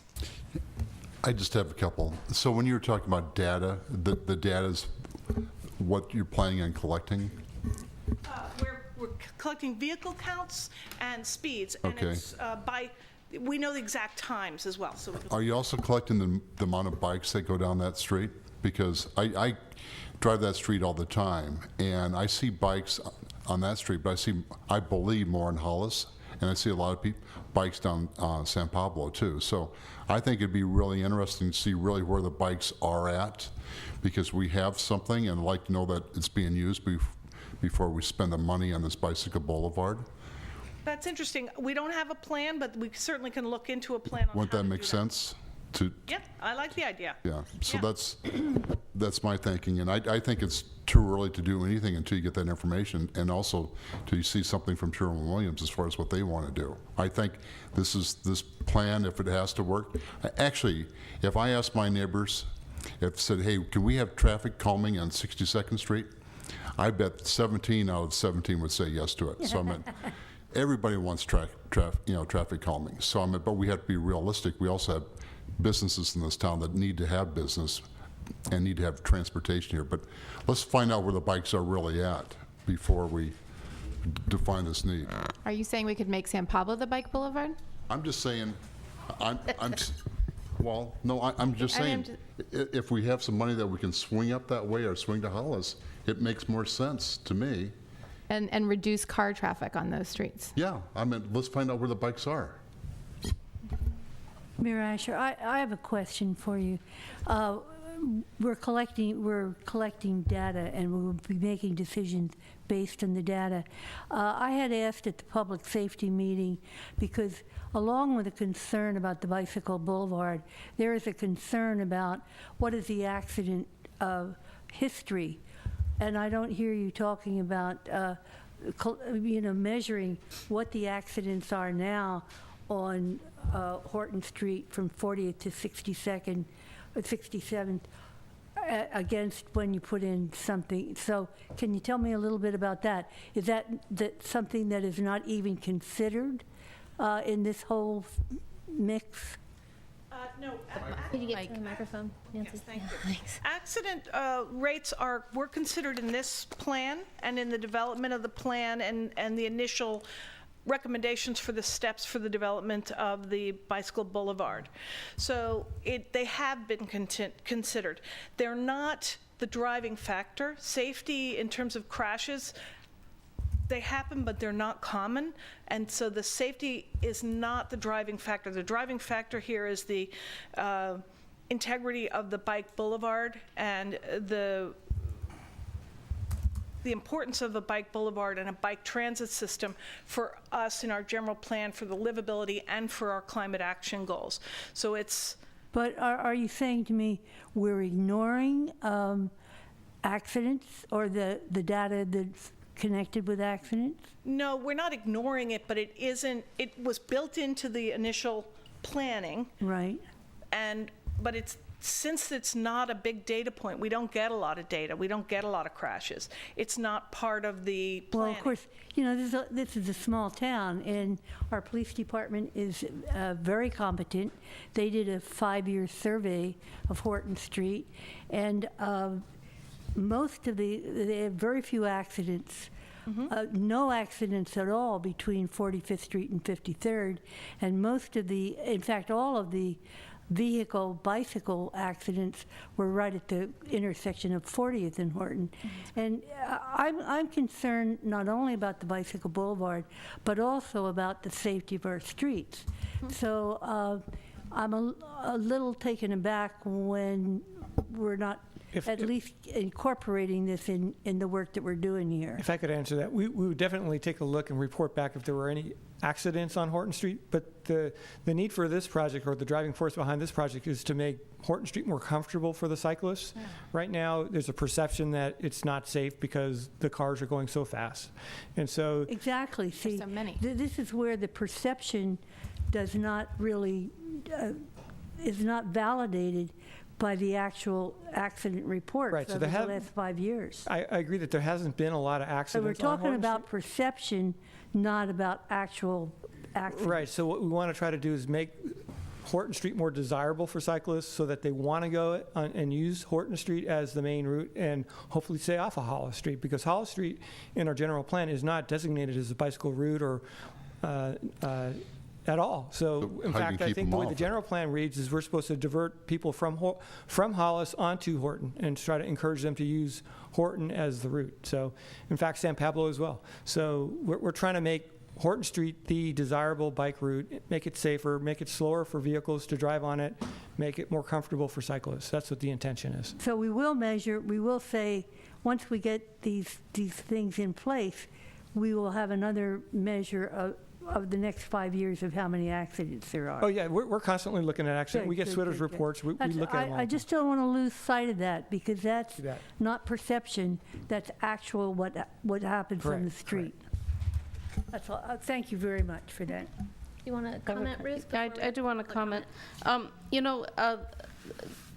The city had a very big experiment in the Triangle neighborhood around traffic calming. And I don't know any city that is as flexible with public funds as to spend $70,000 putting in something and then taking it out again when the public reacted. So I'm a little gun shy about embarking on something where we put in temporary things and then there's reactions and then things get changed later on and whatever. I mean, I think the Triangle people ultimately were happy with some things that got taken out and some the measures that were made permanent. The Oakland neighbors are not happy with what happened in the Triangle, because the spillover is affecting them.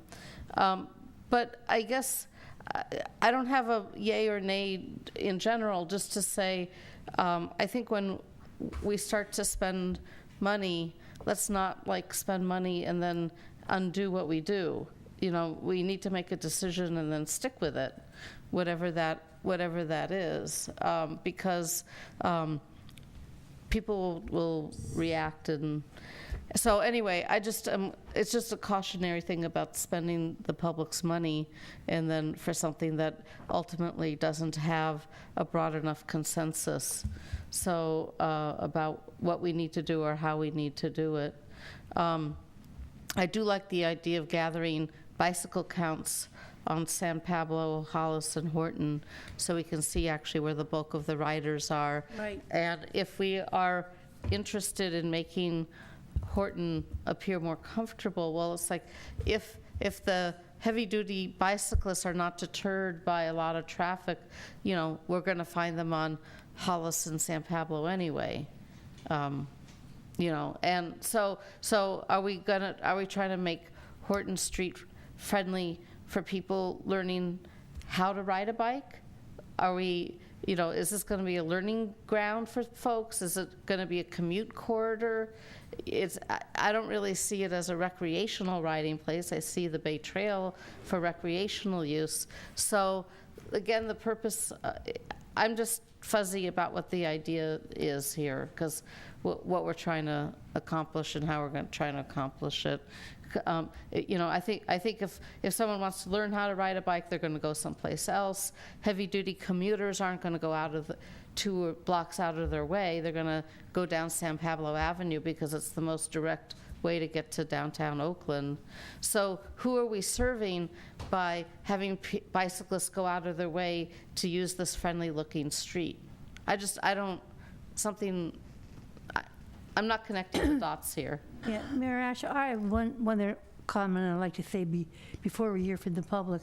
I was at both of those meetings, and indeed there was support for the diverters at the first meeting, but at the second meeting it began to appear that it was pitting neighborhood against neighborhood.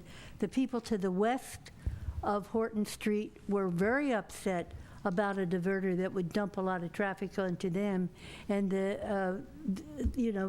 other people supported that. I think we have to be very, very careful before we pit one neighborhood against another neighborhood, and that kind of came out over the course of those meetings.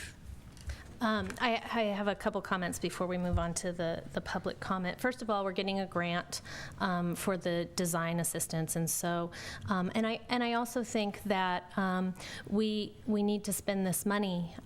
It's not something that the word experimental is actually not really accurate. It doesn't capture what's going on here. This is a city that is rich with plans, and what is happening on Horton Street addresses several different plans. It addresses our climate action plan, the need to get people out of their cars. It addresses our bike ped plan, and also our general plan. And so all of these things are kind of overlaid in that area. When I watch the meetings, what I'm hearing from people, and folks are making good points, right? They don't want to pit neighbor against neighbor, and That's absolutely right. And staff, our staff is good. We can come up with a solution to this. This is not experimental. It happens a mile away in Berkeley, right? There are diverters. People know how to do this. They know how to change behavior. They know how to change traffic patterns. They know how to make places more bicycle friendly. For me, I also think that in terms of trying to decide, whether San Pablo or Hollis or Horton is the right venue for people to ride, that's also really misguided. I think we need to get more people on bikes, and the bicycle boulevard is supposed to be for all ages riding. And that means that that's kind of a floor, right? So it can accommodate everybody. I cannot ride with my children on San Pablo, right? That is taking my life into my hands. I can ride down Horton, but still at this point, the traffic is such that it's very difficult to do, right? I don't feel secure doing it. And I think that we have to build better bicycle infrastructure, right? We have all of these plans to do it, and the fact is that more traffic is coming. Every time I talk to constituents, like first they'll say, "Oh, hi, how are you?" And they'll say, I hate to talk about city business, but the traffic, right? This is one of the first things that people want to talk about. And we're adding more development and more cars. So to me, obviously, we're going to need a safer street on Horton, because what we do know is that more cars are coming, right? And we want people on bicycles. The other thing is that I understand being gun shy about the triangle. And at the same time, what I can say, living there, is that what we have is good. It does some things to slow cars down, but we've really made a decision as a city then to have cars coming through, speeding from San Pablo over to Adeline around our senior citizens and the youngest children in our school district.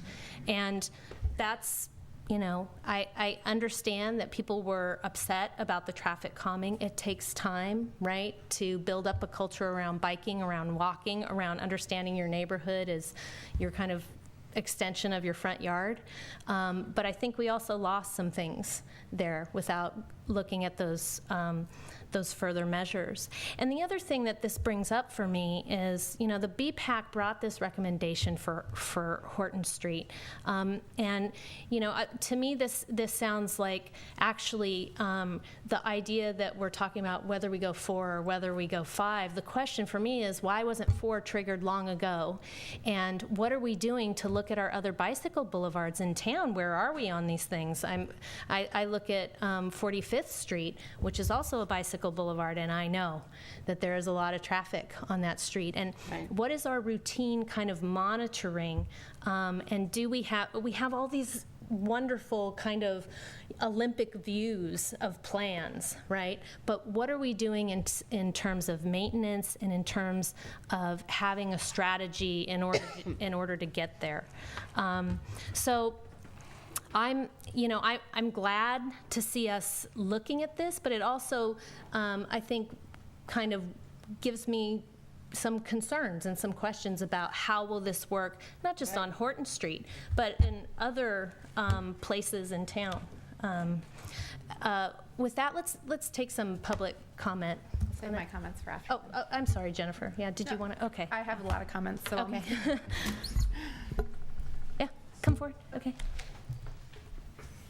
Hi, Diane Martinez, Triangle Neighborhood. I just wanted to let you know I live in the Triangle Neighborhood and I commute to North Hollis. And because I'm a gonzo cyclist, I started on San Pablo. And that got tired very quickly. Mm-hmm. So I moved over to Hollis. I still feel like I'm going to die when I ride my bike on Hollis. So I go out of my way and I go to our bicycle boulevard. And because I'm a little bit of a gonzo cyclist, I feel safe on Horton, but I want to continue to feel safe on Horton. And I am happy to go out of my way to go to this street, which is, well paved, well lit, and comfortable for cyclists. And I hope it continues to be so. Thank you.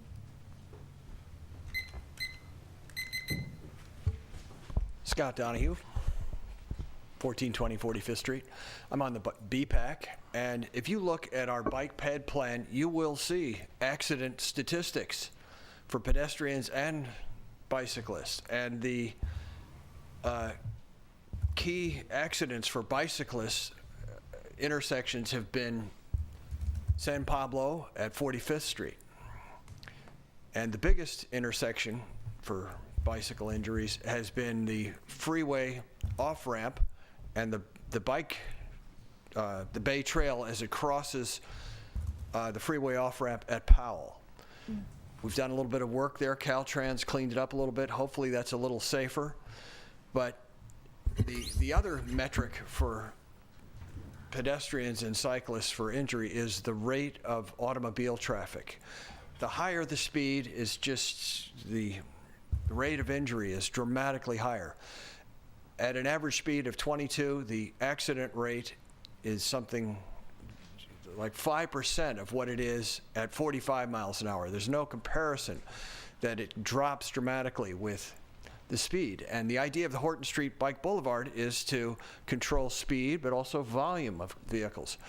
And cyclists really are using it. It's a regional through street to get to West Oakland BART and to get to the Mandela Bikeway, which loops past downtown for a lot of bicycles. It's quite heavily used, and we even have numbers for its use in the bike ped plan. You can see that it is well used right now. And if we improve this street, it will be even more used. And that's the idea. We want to encourage this to be even a better street. And if we just let more and more traffic go on it, let those FedEx trucks roll through there at a really high rate of speed, we could have some of the deaths we've had in town. We've had a death on San Pablo at just across our, right onto our side of 36th Street. We've had one on Powell Street at, I guess it's Vallejo there. And we just don't need this. This is something we can avoid by having a street that operates at a lower speed, and level 4 will give us a lower speed, and it might reduce some volume. And I think it's a test worth taking. It's not coming out of our general fund to do this test. I think we should try it. Thank you very much.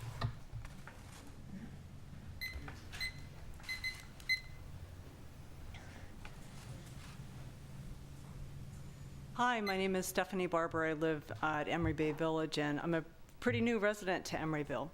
I applaud the city and the council for trying to make this city more bike friendly. So I'm standing up here though as a driver. I have clients all over the Bay Area. I drive a lot. I know a lot of different routes in Emeryville in a short period of time. The one thing I want to bring to your attention is if I hope I use the right terms here, traffic diversion method, but if there's an actual diverter, like taking traffic off of Horton and say putting it onto Hollis, is one of the things that, I'll come straight to the point, is really looking at traffic light pacing, the signaling pacing, because one of the first things I noticed, I've lived in San Francisco, I've lived all over the Bay Area, but I lived in Oakland before I moved here, is that the first thing I did is I drove down San Pablo and took a left from San Pablo onto 53rd. It took forever, and guess what? The light never changed. I finally, yeah, that's right. Sorry about this, went right through the light. I just finally took the light. So if we divert traffic, and I know that light. Our traffic enforcement people didn't hear that. Yeah, I know. State highway. But it is an Oakland. It is an Oakland light. I know. So I was just Blame Oakland. Thank you for that. That's exactly where I was going. So my understanding is that Hollis and 40th and 53rd and San Pablo are both Oakland maintained lights. But if we do traffic I believe so. Not Hollis at 40th. Not Hollis and 40th. No. So we just have, I would encourage the city or whoever maintains that, if we do traffic diversions, and let's just say there's more traffic on there, you're going to have increased frustration. And the result of that is people like me who studiously avoid going through those lights. I actually have figured out all my efficient ways to get around the bay, and I actually did put in an email almost like a month after I moved here, sort of a strange thing to be immediately involving yourself in the city about your traffic lights. But I actually wrote in and said, because I was on the Emeryville site, I went, oh, I can put this email in here. Guess what? These lights, they just take really long. And I got it, by the way, did get a call back like that. Incredibly impressive, how fast. But that's just a point to think about, like, what are we doing? How does that impact the drivers, and how can we make that better for them? Thanks. Thank you.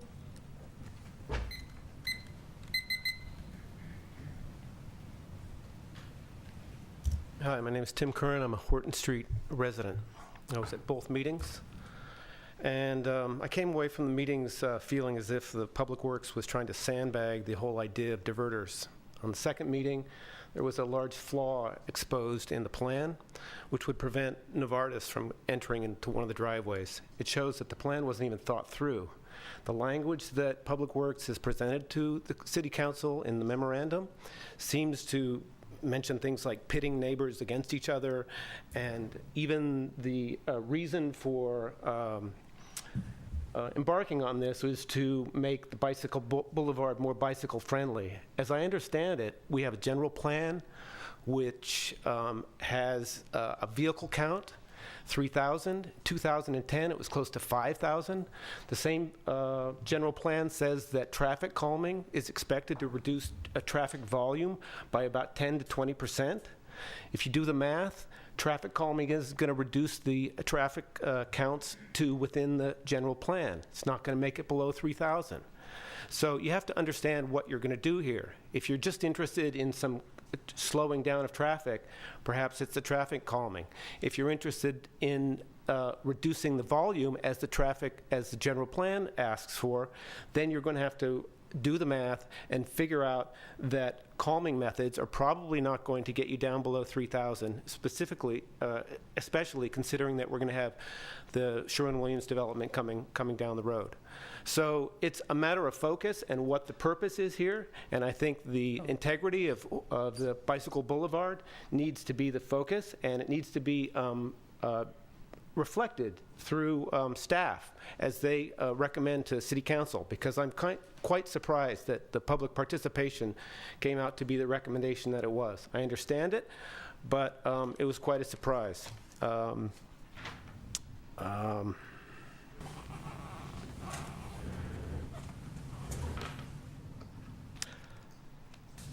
That's all I'd like to say.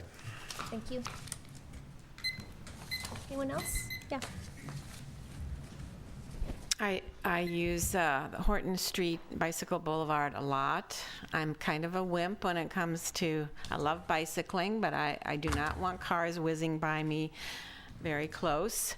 And I would just urge you, I don't know what the solution is. I'm not sure about diversion versus calming, but I do know that for me and a lot of my neighbors, we use it.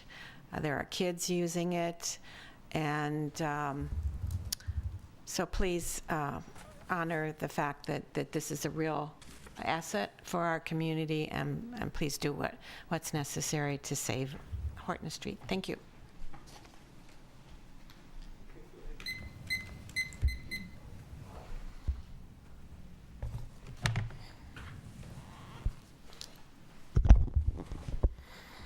Okay. On page 434 in the packet here, this is from Maurice Kaufman, the Public Works Director. He says here in the discussion, a large majority of meeting attendees were in favor of experimenting with level 4 traffic calming measures at the two meetings held on Saturday and Tuesday, September 27th and 30th. So that's what the official record is. It's going to be forever ensconced as the official record. But as we just heard tonight, we now know that's not true. We now know, as your employees told us, that the vote was taken and the level 5 diverters won the vote. So we should change this should be changed. So for the record, that should not be in the record. The large majority of meeting attendees were in favor. That should be expunged from the record. I don't know how you do that. But that should be done, because we shouldn't have untruths be in the official record. Okay.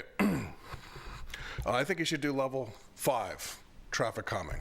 Now, there was some talk here tonight that the bicycle pedestrian plan recommends proceeding stepwise, meaning don't skip levels. However, there's nothing in the plan that precludes that. We could skip levels if we want. There's nothing, we would still be okay with the bike ped plan if we were to do that. So there's no reason why we can't do it if we want to. And we should do it because, as many speakers here indicated, we are way over 3,000 vehicle trips, and we're only going to be adding more. We know this. So if we just do this level 4 traffic calming, it's going to be a case of justice delayed being justice denied. I think we should just save public money, because Ms. Atkin expressed concern about that, and we should just hit the problem where it exists, and that is with the volume. Now, the problem with the level 4 traffic calming is it doesn't speak to volume, traffic volume. It speaks to traffic speed primarily. And then one other piece of information that was not represented well here tonight by the employee, if you read the plan, there's only 2 options available for level 4 traffic calming. If you decide to do level 4, you have two options, only 2, and those are chicanes or chokers. Speed lumps don't have anything to do with level 4 traffic calming or any of the other things that we're talking about. Only chokers or chicanes. Now, chicanes, both lanes weave. It does a pretty good job of lowering traffic speeds, but it's been shown not to be effective hardly at all in reducing traffic volume, and remember, traffic volume is the problem. Chokers are much more effective at reducing traffic volume. When the volume goes up, what happens is it acts as a one-way bridge, and then it's essentially like an extra long stop sign is what it is, so people have to go. Your time is up. Thank you. Thank you very much. Anyone else?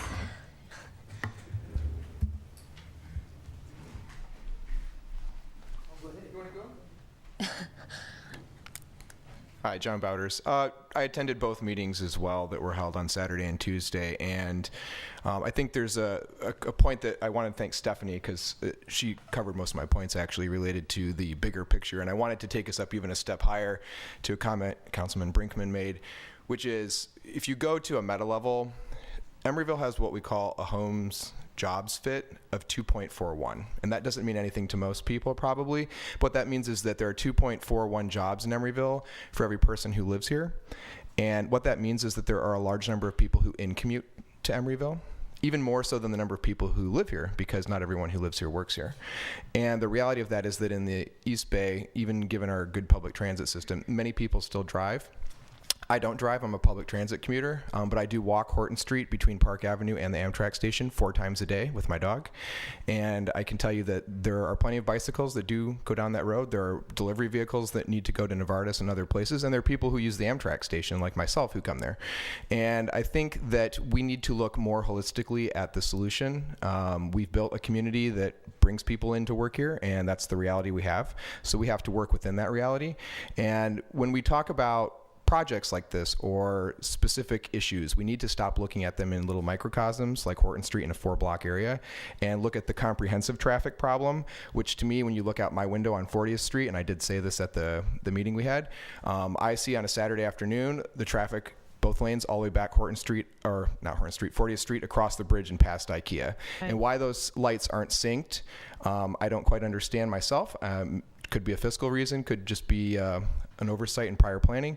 But if we're going to divert traffic in any way, we have to understand that people have a patience threshold, and if they're coming here to shop or coming here to work and they have places to go, the reality is they're already in their car. And although I would like people to ride in their bicycles more too, be practical about it and understand that people are in their car today, and that doesn't mean you placate them in nauseam, but you need to understand where people are and then move them to a place where you want them to be. And I don't believe that putting diverters there does that for us. In fact, I actually find it ironic that the Bike Ped Committee would recommend the plan that they did, because if you look at that plan and it makes a circle away from the direction it's trying to send traffic, Horton Street and San Pablo, through a residential neighborhood where more people live than where it's currently passing, and then back at a perpendicular angle across the very bike ped, boulevard we're supposed to protect.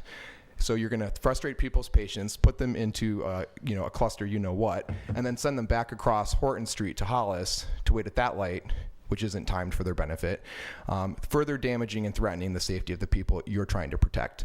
So as a resident, I know there weren't very many residents who came to the first meeting, so all the questions about who voted what or how many people said what, it was kind of a wash in my opinion, mostly because there were little pieces of paper taped to the street signs. Thank you.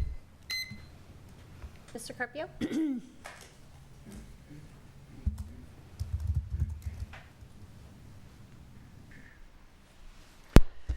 Okay, I'm not going to say much about the pedestrian and the bicycle, but what I would like to see here in Emeryville is having the curb not so much as a right angle, because everybody bust wheel and tires constantly, and if you all the modern car, when you damage a tire or a wheel, you have to buy 4 of them because they don't match, especially the low profile, and that gets to be very expensive. I know my friend, he just spent $2,800 for a new set of wheels. Of course, I didn't advise him to buy a $50,000 Mercedes, but he does and he can afford it. But some people just can't afford to have busted wheel and tires all the time because the curves are so high and so sharp. And there is no indication at night, for instance, where you could recognize a high curve. If they were painted white and red in a fluorescent, then you could avoid them. But if you don't see that well, or if it's dark and raining, you know, then you hit the curb, and be sure you have a flat tire or a bent wheel, and that's expensive. And the other thing I have good news for you is that I'm going to propose to have a new transportation device, which is going to be called Helios tram. In other words, it's a suspended tram that is going to be powered by the sun, and is going to run all over town and connect directly to whoever wants to supply electricity. So this is something I'm going to present to the transportation department tomorrow afternoon at the MTC. Thank you. Thank you. Anyone else to be heard? Jennifer, you had comments? Yeah, I do. So I appreciate many of the comments that were raised, and also the public speakers who took the time to stay tonight to talk to this, and all the folks who came to the community meetings. I think it was really, I was only at the Tuesday one, but it was a good conversation. This is about implementation of plans that we already have in place. I want to say let's get going. I think that Emeryville likes to talk about how we want to be bike friendly, and we've put it into lots of our plans now with our sustainable transportation and other plans, general plan. But what we've done on my 5 years here is not good enough. We've decimated bike ped paths that we had on the general plan books. We've been stalling on this for a long time. We do have some good news with improvements to Christie Avenue that are coming, and also improvements on the Bay Trail as well. Improvements going on right now in San Pablo. So we have some outside funding that's helped support, but I feel that we're not really putting projects in place, and maybe this is our time to start doing that. We still have a long way to go. I was a person who supported the level 5 on the BPAC as we discussed it there, and I'll tell you why I did.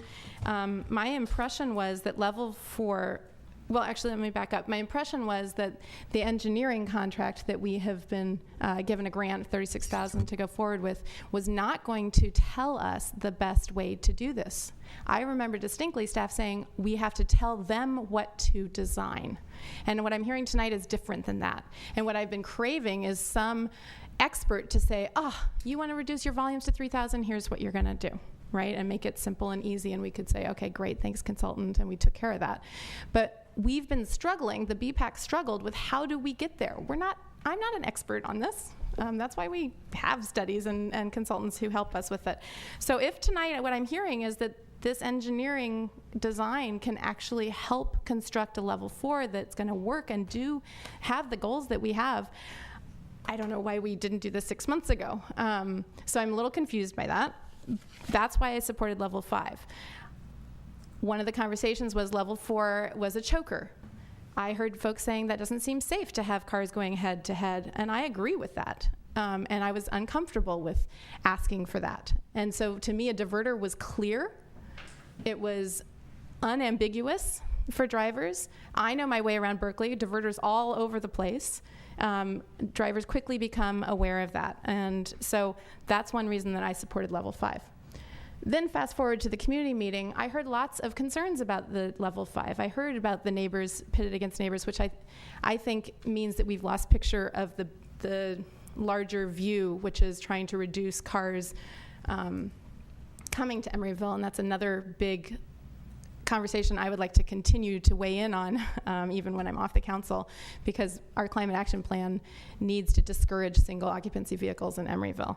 And I thought this would be a step in that direction, but people were interpreting it as more of a slight to their part of town, and that wasn't my intention at all.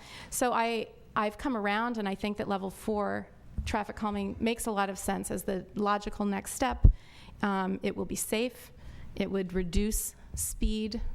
Hopefully it would reduce volume. We don't really know. I do think that putting something in place that's, an experimental, temporary, means that it's a low risk to try that, but we have to be confident and keep it there for a year. And let it see what happens. We can't just, I think, respond. And the triangle experience definitely influences my wariness to go with the level 5 as well. I think that we need to consider additional steps after we've had that year and see if it makes sense. Did the volumes come down to 3,000? If they didn't, then we need to look at the next steps that's in the plan already. I would like the timing to work out so that the Sherwin-Williams project can implement a permanent solution as it comes to fruition. And so that's why we need to get going. Ultimately, and I think actually speaking to John Bowder's concerns, I think that perhaps closing Horton at 40th so that no cars can turn and go north on Horton at 40th might make the most sense and protect the entire community if that's what we decide to do with diverters down the line. I think level 5 is more definitive, efficient, I think is what staff said as well. And I did have concerns about safety. But now that chart that Nancy put up, which was very helpful, showing the different levels, it did include speed, vertical and horizontal traffic calming at level 4. And I don't think we're limited to just 2 options, although I heard that tonight.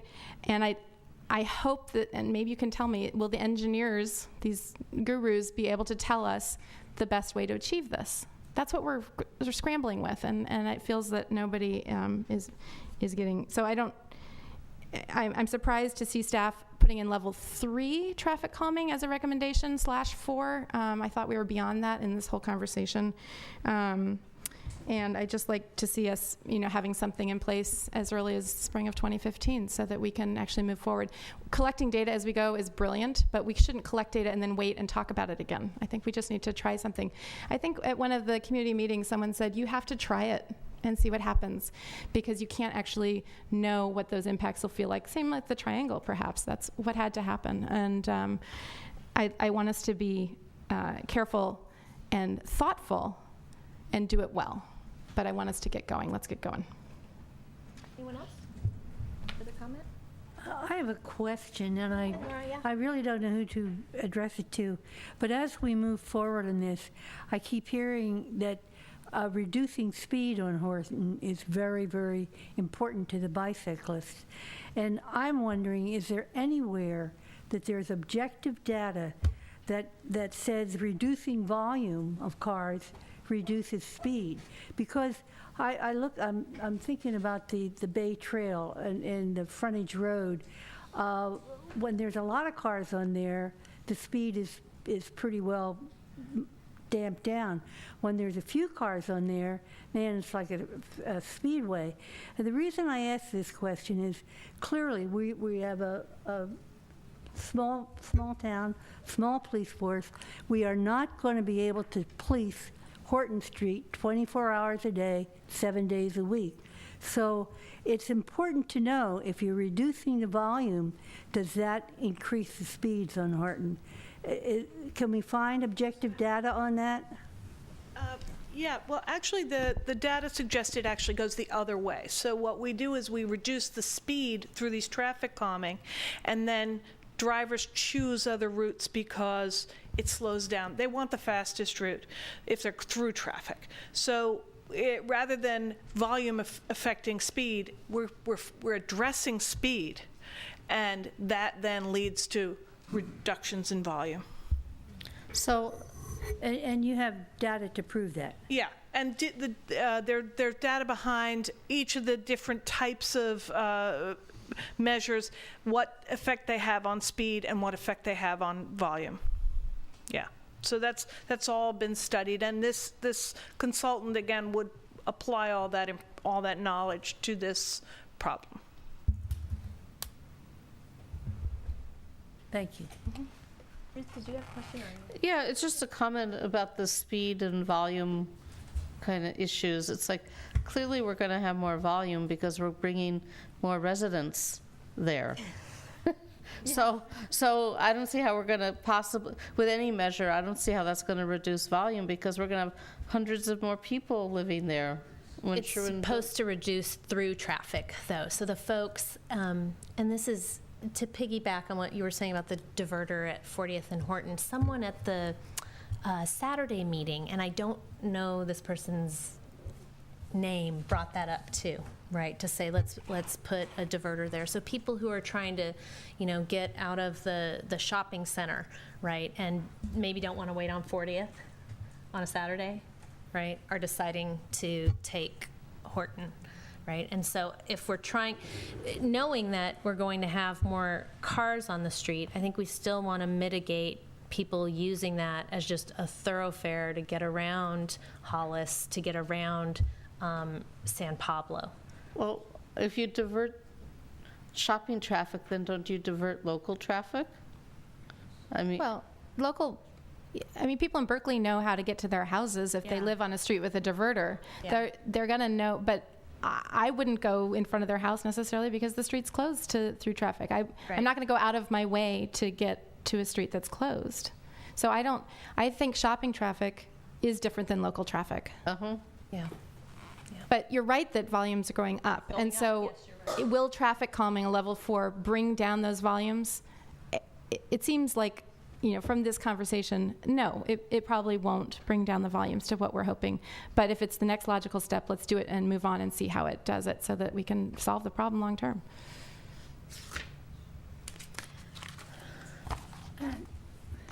I have the sense that we're not really clear. We have these wonderful plans of the great world of bicycling and safe streets, but I don't think we're really clear on what we want to do here, and we're not recognizing what exists in this town now. That Horton Street, there's thousands of people who have jobs along Horton Street, and we're saying we're going to make you guys all ride your bike here or take a bus here. What are we doing economically? We're not addressing the wider parameters or the other factors that are coming in here. We're driven, we're focused on the bicycling and the plan, and with good reason. It's a good thing. We want to move forward, but I don't think we're clear on what we're doing, and I would hesitate to move forward at this time till we get a clear perception of what we're doing. I don't think we're trying to keep anyone from getting to any use on Horton Street. I think everyone will, even by car, have access to every business and every house on Horton Street. They'll know how to get to their driveway or their parking lot. I don't think that's the purpose here. The purpose is to make the bicycles feel safer on that street and to reduce the number of vehicles and the speeds of those vehicles to accomplish that. When I ride with my kids, I don't take them on San Pablo or Hollis for that reason. I ride on San Pablo by choice to get where I'm going quickly. It's important to have kind of the lowest common denominator where people can bicycle in town. And Doyle Street is a good street for bicyclists. I don't know what the vehicle counts are there. If we've done a recent study, the council in its wisdom put together our Greenway, which is just swamped with bicycles, right? We're having problems with bicyclists not even, there's too many bicyclists, they're not careful about crossing the streets, et cetera, I hear about as well. So we know how in some parts of town to make it friendly, and I don't see why we would have a bicycle boulevard and not make every effort we could to make sure that bicycles are a priority in that area. That's our goal, I thought, because of all the plans that we've already approved and written with that goal. So I think this discussion item, Nancy, help us out here. To move forward with this study, are you asking us to give feedback about what they're supposed to design? At this point, not. We just want to have approval that we're going to pursue level 4 measures, and then what we need to do as the next step is to negotiate a contract with the consultant that ACTC has hired to get them on board to design these measures for us in a way that we can build off those plans. Of course, there'd be steps where we'd come back to the BPAC and the City Council to get buy-off on what those temporary measures will be. And then at that point, we would hopefully move forward administratively, because it shouldn't be a $45,000 contract or more to move that forward. But if we could, at this point, just approve the concept of moving forward with level 4 measures, we could move forward with the project. Let's take a roll call vote, please. Yeah. And if not, like, we could table this till the next meeting. Well, I'm I'll okay. man up. I'll vote. I'd like to table it. Oh, I'm okay with moving ahead with level 4. Do we have support to Do we table want to it? go ahead and move forward with it? I'd like to move forward with it at this time. Yeah, I would Go ahead. Well, do the roll call. So Let's do a roll call vote, please. Councilmember Brinkman? No. Councilmember Davis? No, I'd like to see the incoming council have the ability to take a fresh look at this, so I'm voting no. I want to table right it. here. Councilmember West? Yes. Vice Mayor Atkin? Yeah. Mayor Asher? Yes. Okay. Communications and reports.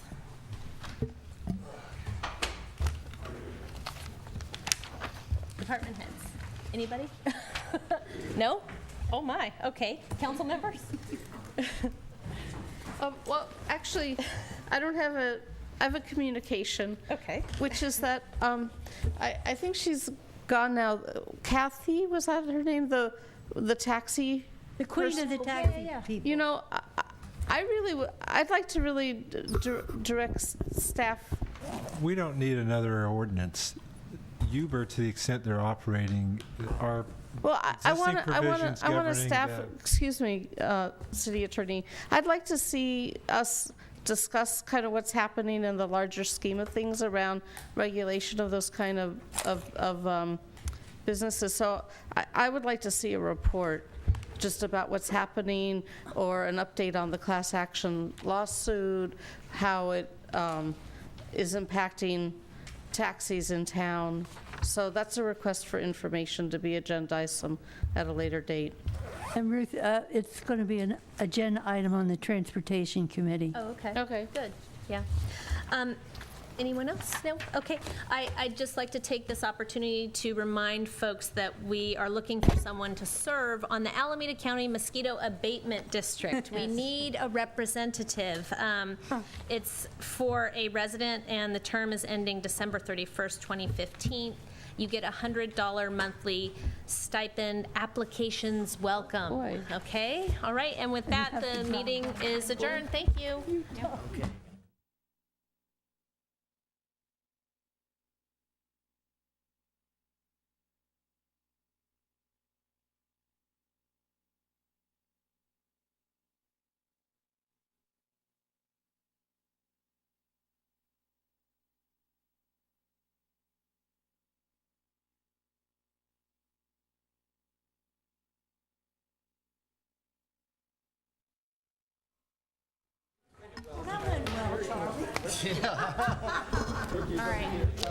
All right. Thanks for staying, guys. You got a little flavor.